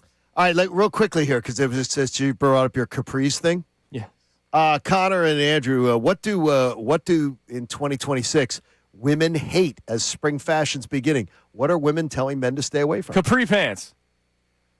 Trousers that are too tight. Do not wear skinny jeans or any trousers that are too tight. They do not like that. They do not want you in any kind of Crocs ever, and any kind of socks and flip-flops. They do not find flip-flops, and jeans. Never a good look. Most women hate baseball caps. 74% hate baseball caps. They want to see you. They want to see your hair. Yeah, that's why. It's not that they hate the baseball cap. It's they want to see if you're bald or not. what's under that baseball cap. Sunglasses indoors or at night. That's not even a women thing. That's douche move. They make women hate you. I did that on Sunday. Yeah, I think you're a douche. Guys, lose your V-necks. Lose V-necks. Some women like the V-neck. My wife likes the V-neck. They say lose your V-necks. I don't wear them because they are uncomfortable. Yeah, again, it's the graphic tees is one, and burn every cargo short you own. To those women, too bad. It's baseball season. I'm focused on the Phillies. I'll dress how I want. Hell yeah, man. You do you, Connor. And you tell your wife that tonight, Connor. All right, coming up next, Greg Caserta of the MLB Network will be joining us to give his Phillies outlook. Why would the Phillies not win the NL East? They are not the odds-on favorite. I will give the 4 division winner parlay next. I wonder what Connor thinks of it. I already think that you're not going to like it considering something you said not that long ago. And an update on the big lineup cards that aren't there anymore. It's Kincade and Salciunas, 97.5 The Fanatic. Now on 97.5 The Fanatic Sports Update. Flyers come up short. I'm Connor Thomas, and the Flyers had a tough loss to the Columbus Blue Jackets last night, 3-2 the final. Their playoff hopes are now in rough shape. 12 games left to play. They're 5 points out of the postseason picture. They got to make some hay quickly. Next up, they've got a home matchup with the Blackhawks tomorrow night. Sixers are back on the court tonight against the Bulls at home. Paul George returning from his banned substance suspension. He met with the media yesterday, and he talked about where the team's focus is as they round down the home stretch. Obviously, that's the goal, is to try to get the best seeding as possible and get ourselves out of the play-in situation. Take these last 10 games, use them as playoff games, have that kind of mindset going into them. It may not just be Paul George returning tonight, though. Joel Embiid is listed as questionable for the game. We'll see if he makes his return as well. 7 p.m. tip-off. You can hear that game live here on the Fanatic. The Eagles were busy yesterday. They re-signed tackle Fred Johnson, adding some offensive line depth. They also brought in wide receiver Elijah Moore to add to the wide receiver room. He's on a one-year deal. The Phillies, they're just a day away from opening day. The MLB season officially opens tonight with the Yankees taking on the Giants out in San Francisco. We'll talk to Greg Caserta of the MLB Network, and coming up next for the latest on the Phils. This update is brought to you by Comer & Cross. A Comer & Cross garage floor is like pulling into a new car showroom every night. Get a free estimate by calling 1-800-NEW-FLOOR or at comercross.com. I'm Connor Thomas for the home of the Sixers, Flyers, and Union. 97.5 The Fanatic and the Fanatic app.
Let's hear what they got into earlier today on Kincade and Salciunas. How much does the business side of sports bother you? And I'm not necessarily talking contracts, even though that is a business, but I'm talking about the business side of sports. Like, there are people that get outraged over patches of sponsors on jerseys. I never understand that. To me, I roll my eyes at that. Because my question is, how much do you really notice it? Like, Connor, I remember you were a little bothered by the helmet sponsorship last year. Yeah. Unless they do a zoom in on Is it taking away from the game? I don't notice it. No, it's not taking all. away from the game. And you know me. I'm a sanctity guy. Like I am a sentimental. I am a. You're odd with it. Some of the stuff. I mean, you're really into it. But I'm going to be honest with you guys. Something. Even though I don't like what the Phillies did, I'm not going to sit here and defend the Phillies by any means for taking down the name of a guy that I cherish. So it did upset me when I saw it. But I'm going to tell you something. I'm going down there today to get my credentials. Right. I'm going tomorrow to the home opener. I'm going back down Saturday.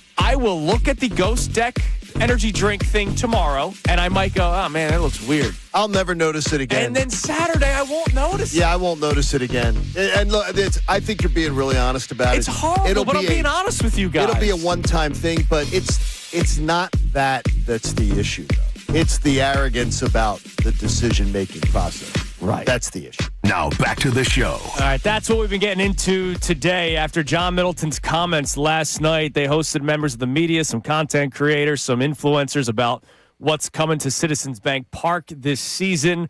It comes a couple days after it was found out that Harry the K's no more. The Ghost Deck Tavern, or Ghost Deck, not even Tavern, Ghost Energy Deck, sorry, is now in left field. And there was a lot of outrage. I was upset by it too. But I'm going to quickly move on because I won't be going there to stare at a left field deck. I'm going to stare at what's going on the field. But John Middleton's comments yesterday, you said it not that long ago, Johnny. He is getting zero support right now. He's absolutely getting roasted. Like, when he calls Harry Cowles the guy. When that guy. Oh. I mean, are you kidding me? Like, that just doesn't even, that makes no sense. That just makes no sense. Yeah, you can't. That is as tone deaf as it comes. And then you talk about you're going to sign players because of this deal. Okay, too, is now Carter's one of our fine listeners, and Carter sends along an email. I'm going to try to condense this as quickly as possible. He says, "Why did you build Citizens Bank Park the way that you did? You wanted it to look as a tribute to Connie Mack Stadium, an old school looking stadium. What is he making it look like? A NASCAR stadium. It's ads. It looks nothing like an old-style stadium." Now, what I would tell you is the old-style stadiums had a lot more ads than you think they did. Sure. Like, a lot of people don't realize how many ads existed. Right. But they just have – but when you open a stadium and you make it look so old school, and then you – honestly, right now, it's cluttered. It is. Now it's cluttered. And baseball's the most nostalgic sport out of the professionals. You guys agree? Like, out of... Oh, it's yeah, absolutely. for sure. And so when I go to a stadium or a ballpark, I don't necessarily go to see the new thing. Like, it's the feeling of, oh, man, like the out-of-town scoreboard, you brought it up. I love the old out-of-town scoreboard. I mean, to me, that's an old-school ballpark. You built the ballpark to look like an old-school ballpark. And then you changed it. Like last year, I was down at Camden Yards. I think I'm going to go back. Yeah. 2 years ago. I think I'm going to go back this year on a bus trip down when the Phillies are there. And Camden Yards has lost a lot of its charm.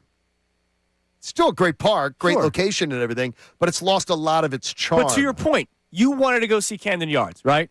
How many times have you heard somebody, man, I'm making a trip to Chicago to go to Wrigley, not even to see the Phillies? Like, and Wrigley has not lost its charm. Fenway. I want to go to Fenway to see Fenway Park. When's the last time you heard somebody say, I want to go to this new ballpark? You don't really hear that all that often, unless it's a local fan. You want to go to the nostalgic ballpark. No, you want to go to one. And look, some things have changed at Wrigley. If you've been to Wrigley, if you've gone to Wrigley and Fenway in the last 10 years, you see a different Wrigley and Fenway than I saw back in the I was old at days. Wrigley year one of the scoreboard. I was out, and it's changed. It's changed. They've also added lights, by the way. Yeah, that was great. August 8th, 1988. And the Phillies played in it. 8-8-88, and the game didn't count. It didn't count? Nope. I don't remember that. The game got called out. Like they suspended the game, so the Phillies had to leave town, and 8-9-88 became the official first game. How about that? I think Phil Bradley hit a home run for the Phillies on 8-8-88, and then because of the suspended game, I think it doesn't count. You know, it doesn't count. Stats get wiped away. I think it was Phil Bradley. Yeah, all right. Stupid, useless knowledge. Now ask me to put out the trash tomorrow. I'll forget. Do that. Ask me to bring in something tomorrow. I won't remember. By the way, Jeff Kerr chimed in on social media. What's up, Jeff? 2019, he believes, was the last year of the big lineup cards in the left field gate. COVID. They were telling you the big lineup cards were spreading COVID? No, okay. They just stopped doing it during the COVID season. And Ray Dunn chimes in. He went to Hunter Pence's first game, and this is a little you have to know. If you know, you know, nugget. They didn't have his baseball card yet. So it was his name and then just Citizens Bank Park, like just a photo of Citizens Bank Park. I miss it. That's a great memory, These are the little things about stadiums that they just get rid of because Toyota talks and money talks. That's a great memory, though. I miss going to Chuck E. Cheese, too. Things change, man. It's just very disappointing. All right, joining us now. Chuck E. Cheese beat up somebody in Florida. Is that true? Yeah, it was like a lawsuit. Yeah. I'd give that mouse hands. He got in trouble. He got in a fight. That's cool. Yeah. Hey, listen, man. Greg Caserta's had that happen to him once Maybe or twice. Maybe he called him a rat and he got offended. I don't know. Could have happened. All right, join us now. Somebody that we are definitely happy about is Greg Caserta, who does a great job with MLB Network. You hear him doing play-by-play. You hear him doing studio work. He knows his stuff when it comes to baseball. And he joins us here on Kincade and Salciunas. Greg, good morning. What's going on, man? Happy opening day. Happy opening day to you both as well. I was so thrilled to get a text from Connor last night. I had a feeling somebody would reach out, but you guys know how much I love you. So I am very happy to be with you, and I think it's great because last night we got to see John Middleton be like one of the Sex and the City girls, just spilling the tea after having a little too much vino.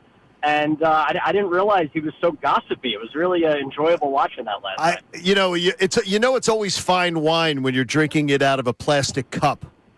Look, if I'm a billionaire, I'm having a goblet.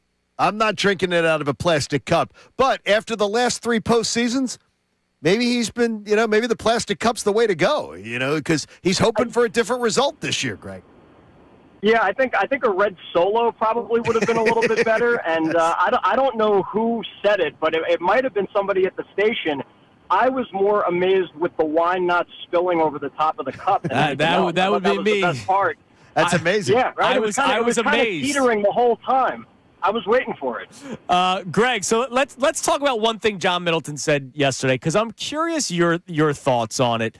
Middleton basically was a parrot to Dave Dombrowski. Back in November when Dombrowski did the whole, we're a good club, we were one bad throw away, we were one bad pitch away. John Middleton yesterday said to members of the media, if Christopher Sanchez's call was called correctly, there would have been a Game 5 in Philadelphia, and the Dodgers would want to have no parts of that. Do you get that same feeling, too, that they were just a couple of things away from beating the Dodgers, getting to the World Series and winning? Well, I think maybe beating the Dodgers, there's some validity to it. But I think, to me, you look inward, and before you even bring up Christopher Sanchez, how about not blowing a 3-0 lead in Game 1 at home? You're playing a best-of-5, so you take a 1-0 lead, suddenly you're shifting the pressure a little bit. And we know that things can change on the fly. Like, I go back 2 years ago, I thought the Padres had them on the ropes in the first round. They had a 2-1 series lead. I thought if the Padres win that series, they go on to win it all. So I think you can look at any number of excuses, but to me, that's where it started.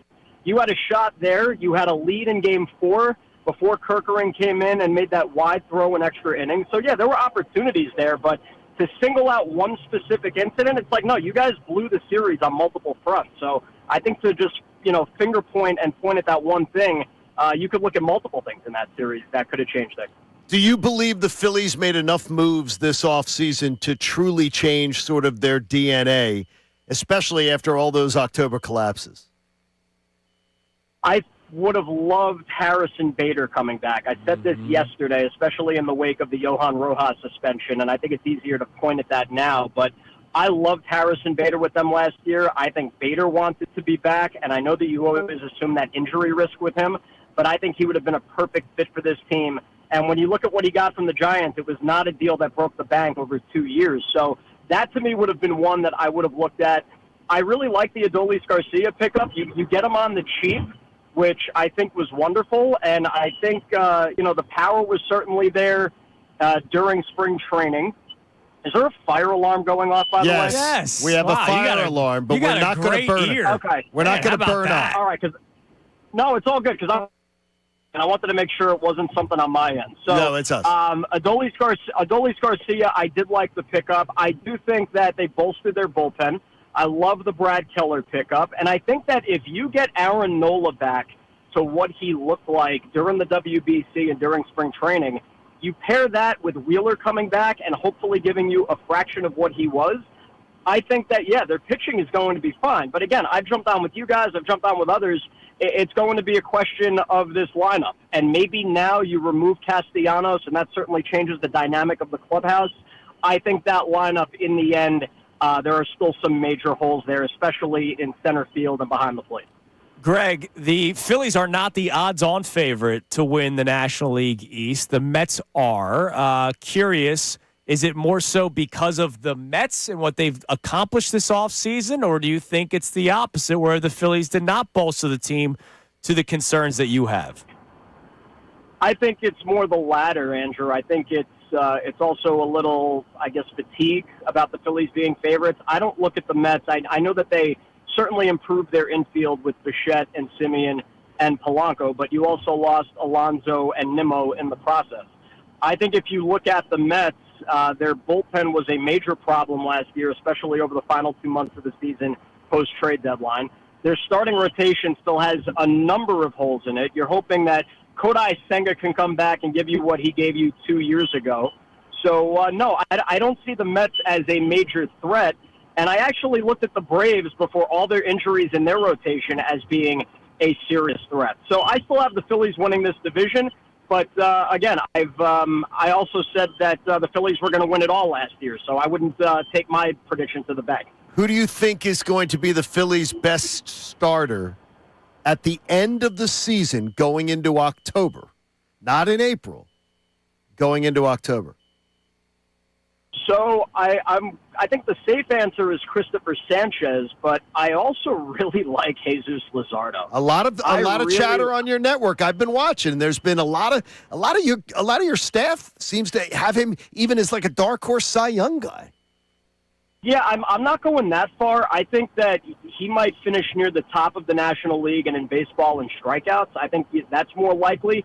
But I just think Christopher Sanchez is nails. I just do. I love guys like him that are not explosive velo guys trying to blow you away. He just attacks you with what you know he's going to give you, and nobody seems to figure him out. His changeup is as lethal of a pitch as any in the sport. He's not going to blow you away with upper 90s fastballs the entire game. I just think he's a guy that's built long-term to pitch and go deep into games. We saw him finish as the runner-up in the Cy Young last year, so in the end, I think it's Sanchez, but I think that Jesus Luzardo is going to have a really good year for them. Greg Caserta of the MLB Network joining us here on Kincade and Salciunas. You talked about some of the holes in the lineup. That's been my biggest bugaboo with the Phillies recently. Was there a player that you were wondering, could this guy be no longer on the Phillies before they decide to run it back, other than Nick Castellanos, of course? Yeah, I think that we always pair Bohm and Stott together because they were back-to-back first-round picks, and I think Bohm more so than anybody else because I think that, especially if you read people online, you look at the fans, and they've basically had it with Alec Bohm. But, again, I watch those guys, and I think, you know what, they both had really good springs. Alec Bohm is still one of the better situational hitters in baseball. You look at his numbers since he debuted, hitting with runners in scoring position, hitting with 2 outs, he's still a guy that can produce. Now, he's not going to be a 25 home run guy, but when they were in their pursuit of Bo Bichette, and I really would have liked that for them, I don't know if it was ever really realistic because of what the Mets offered him financially, but if you had Bichette come aboard, suddenly either one of those guys is expendable. But now you're running it back with him for at least one more year, and especially with Stott. I'm watching Bryson Stott. I'm seeing the way he's hitting the ball in the spring. Small sample size. I know it's the Grapefruit League, but he just has a more refined approach to me. So I think if you can get a solid year out of either of those guys, you're not as concerned maybe before the season as you would have been in years past. All right, last one is who would you want managing your team if you had any of the National League East managers? If you wanted to win a World Series. Man, you want to win a World Series. Which one of them? You can't say DeRosa, okay, by the way, and don't tell DeRosa I said that. I would not do that. And I saw him yesterday. He was just talking about his whole experience in the WBC and his inimitable style. So, yes. That's a conversation for off the air for sure. Absolutely. He was having some fun with it. But, oh, man, that's a good question, John. I mean, I think you take Butera out of the mix in Washington because he's a first-year guy who's younger than me, which is creepy. Like, he's in his early 30s. Poor guy. I think, yeah, right? God forbid. So, I don't know. Like, I like Topper. He's not perfect, but I also think, this team averages 93 wins this season. I think Carlos Mendoza has kind of regressed since a strong first year with the Mets. I think Walt Weiss could be a really interesting manager, even though he's had his shot before. I think inheriting the situation that he did in a familiar place in Atlanta is going to be really good for him. But again, I've seen more consistency, so I'd probably go Rob Thompson, even if that isn't the popular choice right now in your city. All right, Greg, listen, thanks for the time as always. Thanks, Greg. Happy holiday, opening day today, Yes. Yankees-Giants, and then we get everything going tomorrow here in Philadelphia and league-wide. Can't wait. Can't wait, boys. Thanks as always, and whenever you need, just give a shout. We appreciate it. Thank you, buddy. Greg Caserta of the MLB Network joining us here on Kincade and Salciunas. All right, Connor, your thoughts. Yes, the fire drill is over. We all survived. It was just our Greg Caserta alarm. Damn right it Gotta was. listen. No, that was our Johan. Yeah, it was his Duran entrance music. I like Duran's better. I have 4 teams that I feel it's gambling, so you can never feel CT18 guy. I don't have CT18 guaranteed in me. You shouldn't. But I have 4 teams that I feel very comfortable putting money down on potentially winning their division. I said yesterday to you and Amy, John, the AL East is such a crapshoot, I would not touch any of those. Like, I might not even do my 6th division parlay because the Yankees are the favorite. The Red Sox are second. The team that was in the World Series are third in that division in the Blue Jays. And you never know about the Orioles. And they're 4th in terms of odds. So I'm not touching them. Tigers, AL Central. Mariners, AL West. Cubbies, NL Central. Phillies, NL East. Even though they are second in odds. The other 3 are the odds-on favorite. The Phillies are the only one that I don't have an odds-on favorite to win their division. Now, Connor, he didn't add the Dodgers. No. It's But almost it would not- help. It almost not worth it. Why? I don't get why the most obvious division winner, the one who is absolutely going to win, which helps your odds on the bet, why you're not adding them. Here's why. If I somehow hit 4 of 5 and the one that didn't win was the Dodgers. Dude, at if you minus- lose this bet, you're not losing it because of the Dodgers. Yeah, Connor? that's not happening. but So I can- you should bet the But Dodgers. I can live with it. No, All but right. you're not losing it because of the Dodgers. You should bet the Dodgers. Should I bet the Dodgers? Yes, add the Dodgers adds, to it. It adds to the payout. So I mean, come on, it adds to the payout. I'll tell you who I'd be a little bit worried about. The Phillies. Cubs? No, well, yes, the Phillies, because a little preview, I'm not picking them to win the division this year. All but right. I'd be more worried about the Mariners out west. That A's team is sneaky. They are sneaky. I still think it's 20. I think it's post-lockout.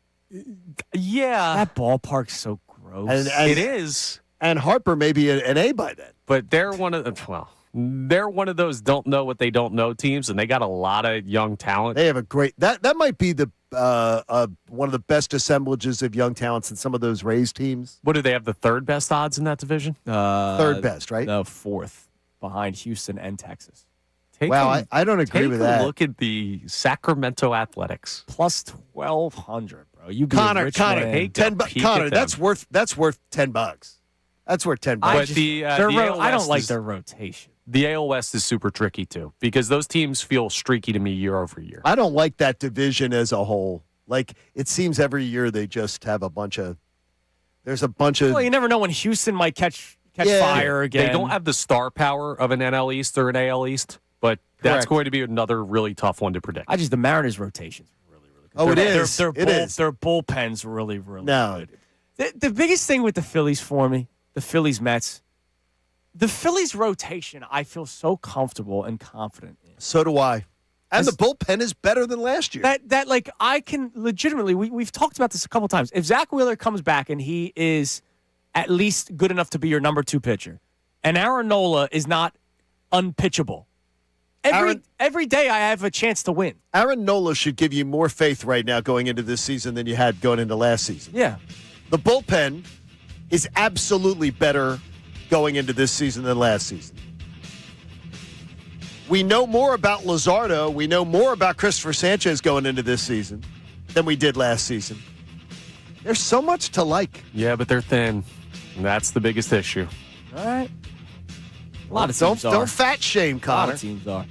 All right, finally. that. Oh, dude. All right, I'm retweeting it on the timeline. Benjamin Goldstein just sent me the lineup card in the left field gate. He has a photo. There you I just go. retweeted it. Check it out so that you guys can understand the love that I had for this random bit of Citizens Bank Park history. Speaking of, coming up next, we've been talking about the business side of sports, that sometimes it outrages fans. Next, we'll discuss some of the current staples of Philadelphia sports that should not be touched regardless of the greedy owners. That comes your way next. Kincade and Salciunas, 97.5, The Fanatic. All right, I just gave you those division winners. Tigers, Mariners, Cubbies, Phillies. So I was telling this to Amy and John yesterday. I used to bet all the time baseball. Baseball, sometimes the day-to-day thing of it gets difficult. So I've really started enjoying futures bets, and you can always update your futures bets during the season, right? Like, if you pick division winners in March, and then there's a team that's red hot, like maybe the A's, you can update that in May. And odds are there's no runaway division winner yet in May. So you can make a preseason futures bet for division winners and a, maybe quarter pole for teams in Major League Baseball. If you put $25 now, Tigers, Mariners, Cubs, Phillies, I threw the Dodgers into, and that hits for them to win the division, get a payout of $714 at the end of the season. Make your choice, and rewards will be ready to use every step of the way on MLB because FanDuel, in partnership with Valley Forge, is letting you choose your own reward for opening week. They have betting customizations that transform how you experience the game. So for me, it's about futures bets, but opening day home runs are fun to bet too. So if you're ready to play your game, head to FanDuel.com/local to choose your reward for MLB's opening week. FanDuel, an official partner of Major League Baseball. You got to be 21 plus in present Pennsylvania. Opt-in required. Bonus rewards are non-withdrawable. Restrictions apply, including bonus and token expiration, leg requirements, and max wager amount. See terms at sportsbook.fanduel.com. Gambling problem? Call 1-800-GAMBLER.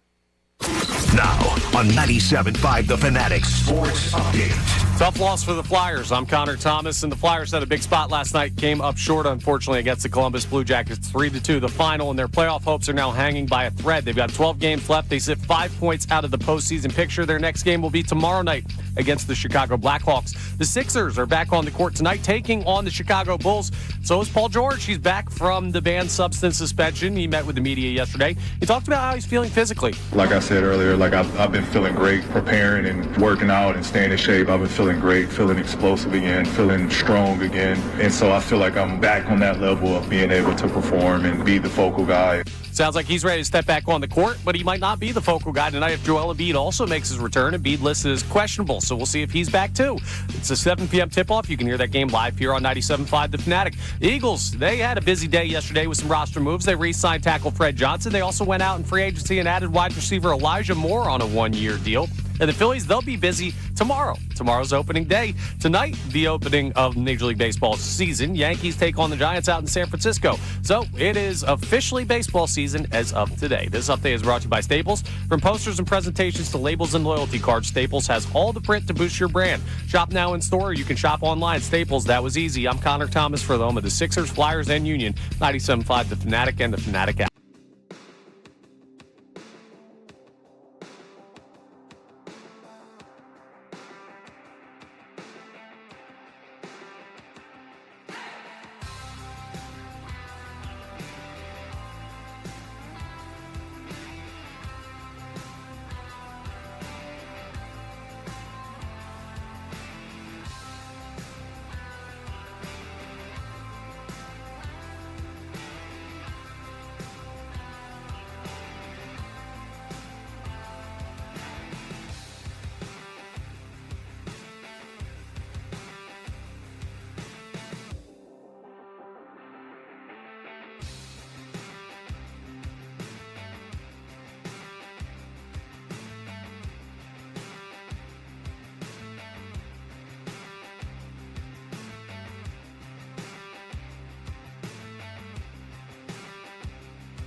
The final hour of Kincade and Salciunas is presented to you by The Bagster. It's a dumpster in a bag. You can get yours today at Home Depot and Lowe's. You need details? Go to bagster.com. All right.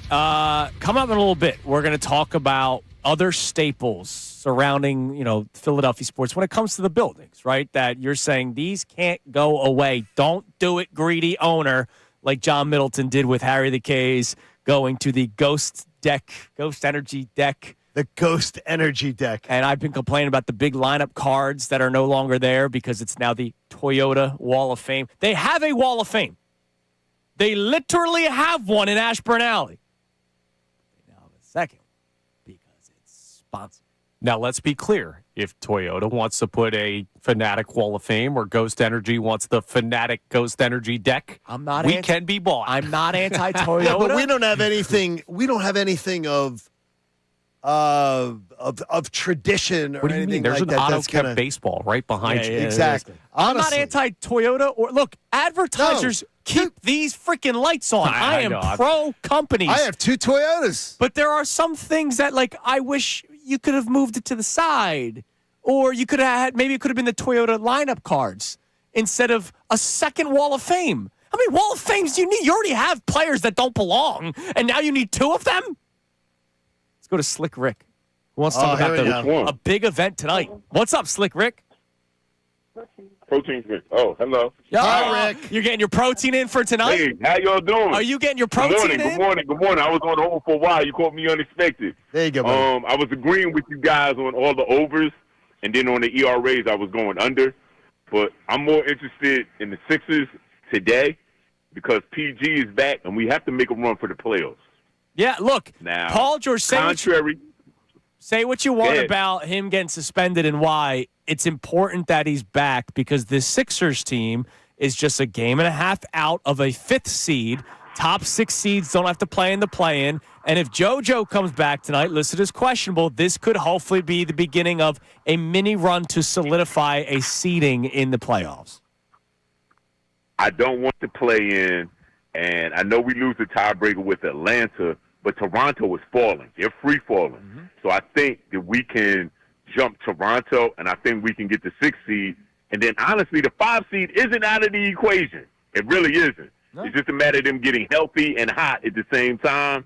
And, anything is possible. It's like I believe. I'm a lifelong Sixers fan, and I really think that anything is possible. The East is wide open this year, and I think that if we get healthy, listen, we can get to the second round. I believe that. And then, let the Sixers fall where they are. You got to be optimistic. I always see the glass half full.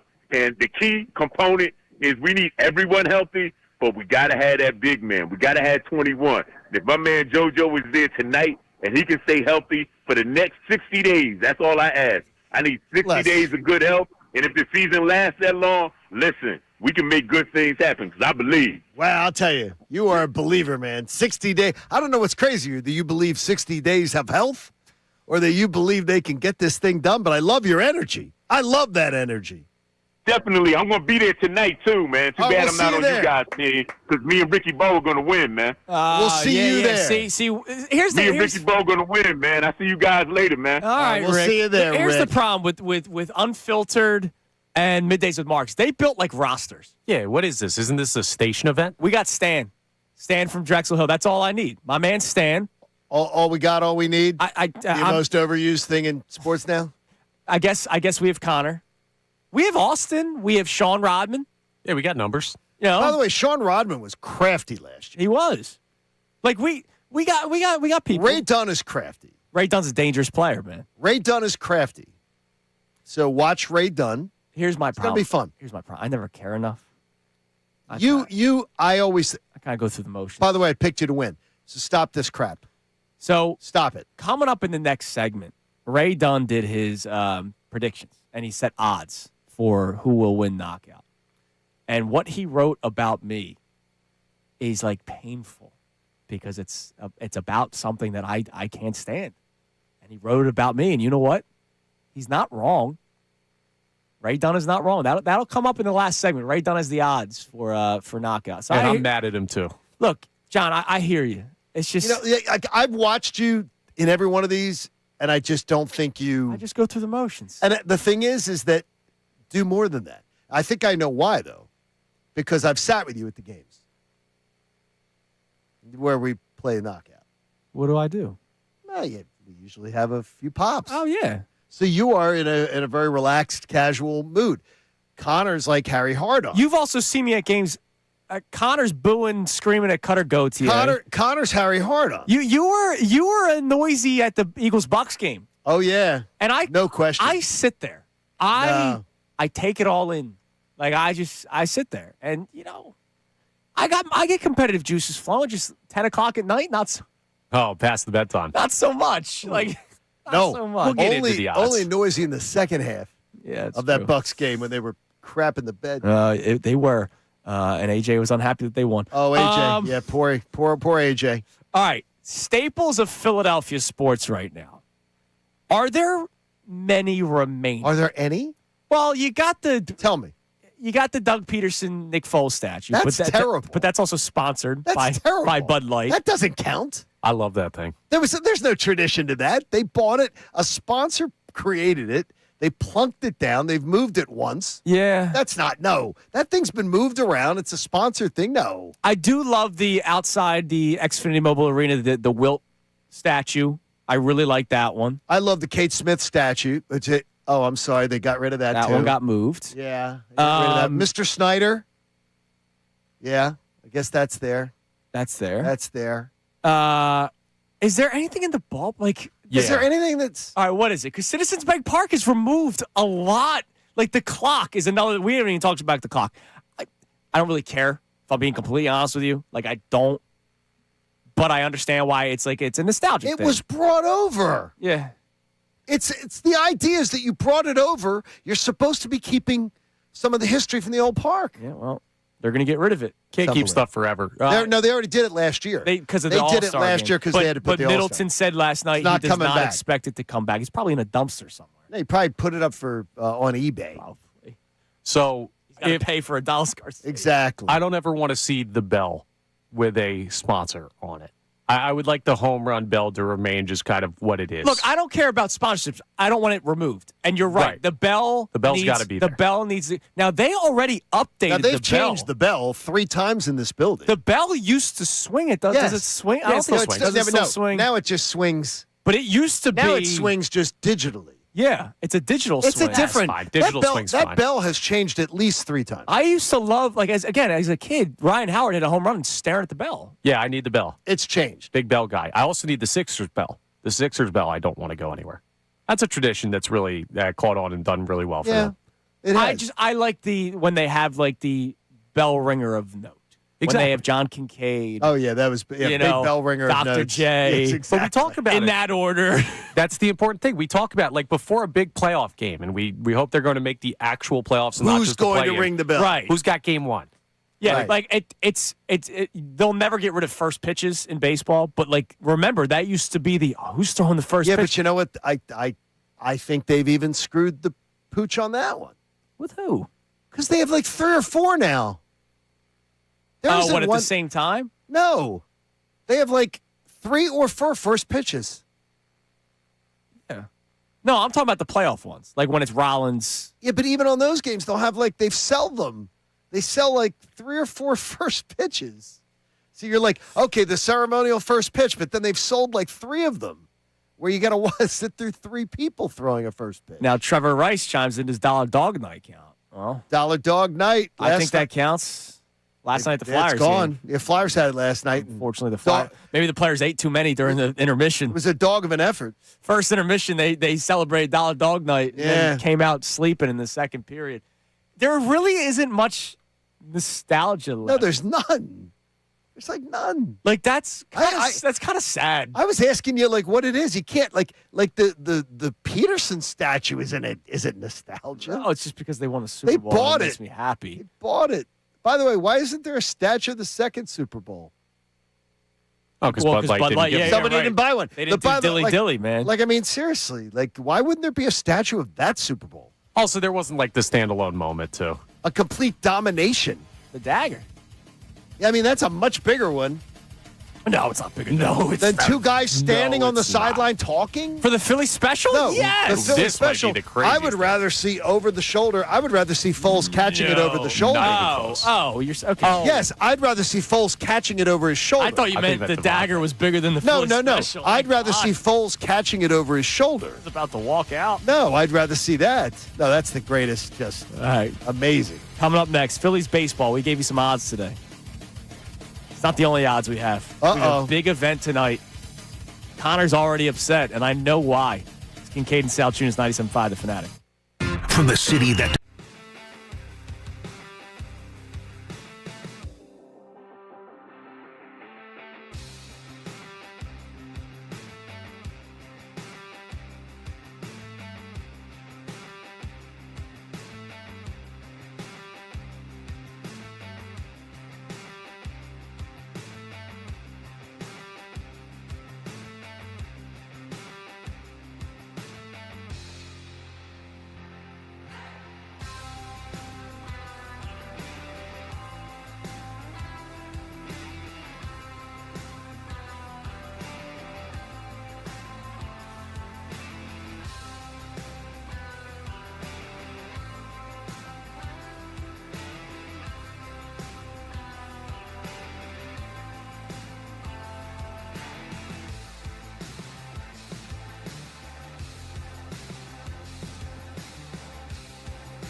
7-5, the Fanatic just saw Johnny Marks, Ray Dunn, Sean Brace out in the hallway during the break. They come your way at 10 o'clock. And, of course, tonight is the big night for the station. It's a big event. It's always fun. People have a great time with it, and always a lot of smiles. It was a major announcement when we announced it on the air, and most people were excited by it except for Crossing Broad. Yeah, Kevin Kincade sort of. And yet he's been texting me nonstop saying, yo, can I get a pair of tickets for the game? I want to be in Knockout. He has been doing that? Is that fake news? Every other day. That's amazing. All right, so Knockout is tonight. And Ray Dunn, I believe this is year 3 of him putting together the odds for Knockout. If not year 3, it's year 4. I know he's been doing it for multiple years now. And the odds-on favorite to win the Fanatic pool, right? So the employee. Right. We could have a listener that wins, but in terms of who is the last member of the Fanatic standing, okay, is Connor Thomas. And I know why you're upset. Why would Connor be upset? Because Connor, nobody cares about this stuff around here more than Connor. You're going to say something to the extent of he's setting you up for backlash or whatever if you lose. I haven't said squat this year. I have no. You have beef. not. That is correct. I have no beef with anybody. I have been until yesterday. You started making up the sick excuse. I am under the weather right now. It I'm sounded on like a bunch of cough syrup. I just want to go out and have a Scissor. good time. You're on that scissor all of a sudden. Listen, I've had my wins. Oh, sorry. I couldn't see the net straight. Wait a minute, Connor. Cough syrup? Yeah. He's got that purple drink. Seriously? Yes, Cough Put on syrup? that scissor. It's not like you're going to get winded.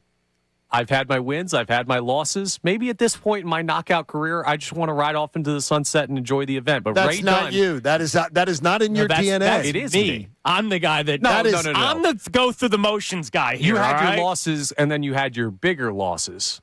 I've had my wins. Connor, that is not. First of all, that is not in your DNA to be like, oh yeah, I'm just going to ride off in the sunset. No, I want to. That's not you. That is not you at all. And I really got to call this. I mean, are you serious? I'm 31 now. Cough medicine? I want to 31. I want to chill. I want to enjoy the game. I want to hang out with my brother and the listeners. And I want to have a good time. And Ray Dunn's not allowing me to do that by making me the odds-on favorite. All right. Well, you're at plus 300. Austin Jones, our YouTube coordinator, second best odds at plus 400. Austin is he's like DeJuan Blair. He's got no knees left. Yeah, you see, that's what I'm worried about is that I will see Austin from time to time go, So I don't know. But Austin would not use I guarantee this. Austin's not using a cough syrup excuse ever. No, he's going out there. He's gaming. Yes. Brendan Gunn, our old buddy here in the morning, third best odds. I have seen that man light up a basketball. I have too. I am intrigued by the Brendan Gunn. Here's the problem. What? I've only seen him. He's Chase. What's the guy's name from High Point? Oh, Chase Thornton. Chase Thornton. Something. Whatever the Johnston, High Point guy is that was 0 of 2 from 2 this year, but 50% from 3. I've never seen Brendan Gunn attempt a shot within the 3-point line. In the times where we have played 5-on-5, Connor, Brendan, all my buddies, right? B Gunn, step back through. It's unbelievable. White chocolate out there. Like the dude's nice, but he doesn't want to run that far. But he doesn't want to. He only wants to stay between the 3-point lines. Don't see his ass in the paint defensively or offensively. Okay. So free throw's different. Well, plus no. Think of it this way though. He's going to be getting married. So he's probably been, I haven't gotten to see B Gunn lately, give him a big hug or anything, but I'd imagine he's been slimming up, tightening up, all right, getting ready for that tux. Johnny Marks also plus 500.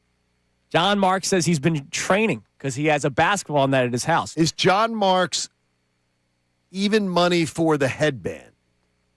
Well, Dylan's already rocking it. So Dylan. No, I think John Marks for a headband. I could see it. Like I could see him. No, he's got the nice head of hair, dude. I could see him looking like Fletch. I got there tonight. See it. You can see that going. Now, this is Ray Dunn hit home. I'm at plus 550. Now, Ray Dunn not only gives the odds, but he does it right up. Like we see a lot on Power Rankings. Which, by the way, this is one of my favorite things to read every year. Ray Dunn, this is what he wrote about me. I'm starting to reach wake me up when territory with Andrew Salciunas. Oh, that's great. He said, I've had him in the top 3 of the rankings over the last few years, and while he didn't drop that far, I am just more so showing the respect for him having athletic ability. I've seen him hoop. He can do it. I've also seen the Phillies hit in the regular season.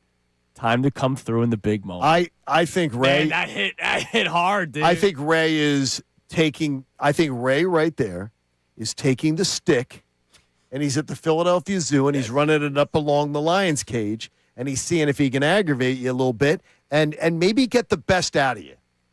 I think he's trying to get the best out of you tonight, as I am too, because I think you're going to be in this thing late. I think you're going to be in it late. We have done knockout every year except for COVID when I've been at the Fanatic, and I did one where I did the audio. So I've been in knockout, I think, 8 years now. I have finished top 5 among the station every single year, but I just don't care. I know you don't. How about this? I'm out there to have fun. Could you care tonight? Could you please? Could you care tonight? I would enjoy it if you cared tonight. It's not worth it. Game time decision. All they do when you're at the top is try and knock you down. I would know. I'm a game time decision guy. Because I think it'd be a lot of fun to watch it unfold, and I think I could see it coming together for you. But Ray Dunn's crafty. He is. But Sean Rodman is a sneaky. I almost said Sean Rodman yesterday.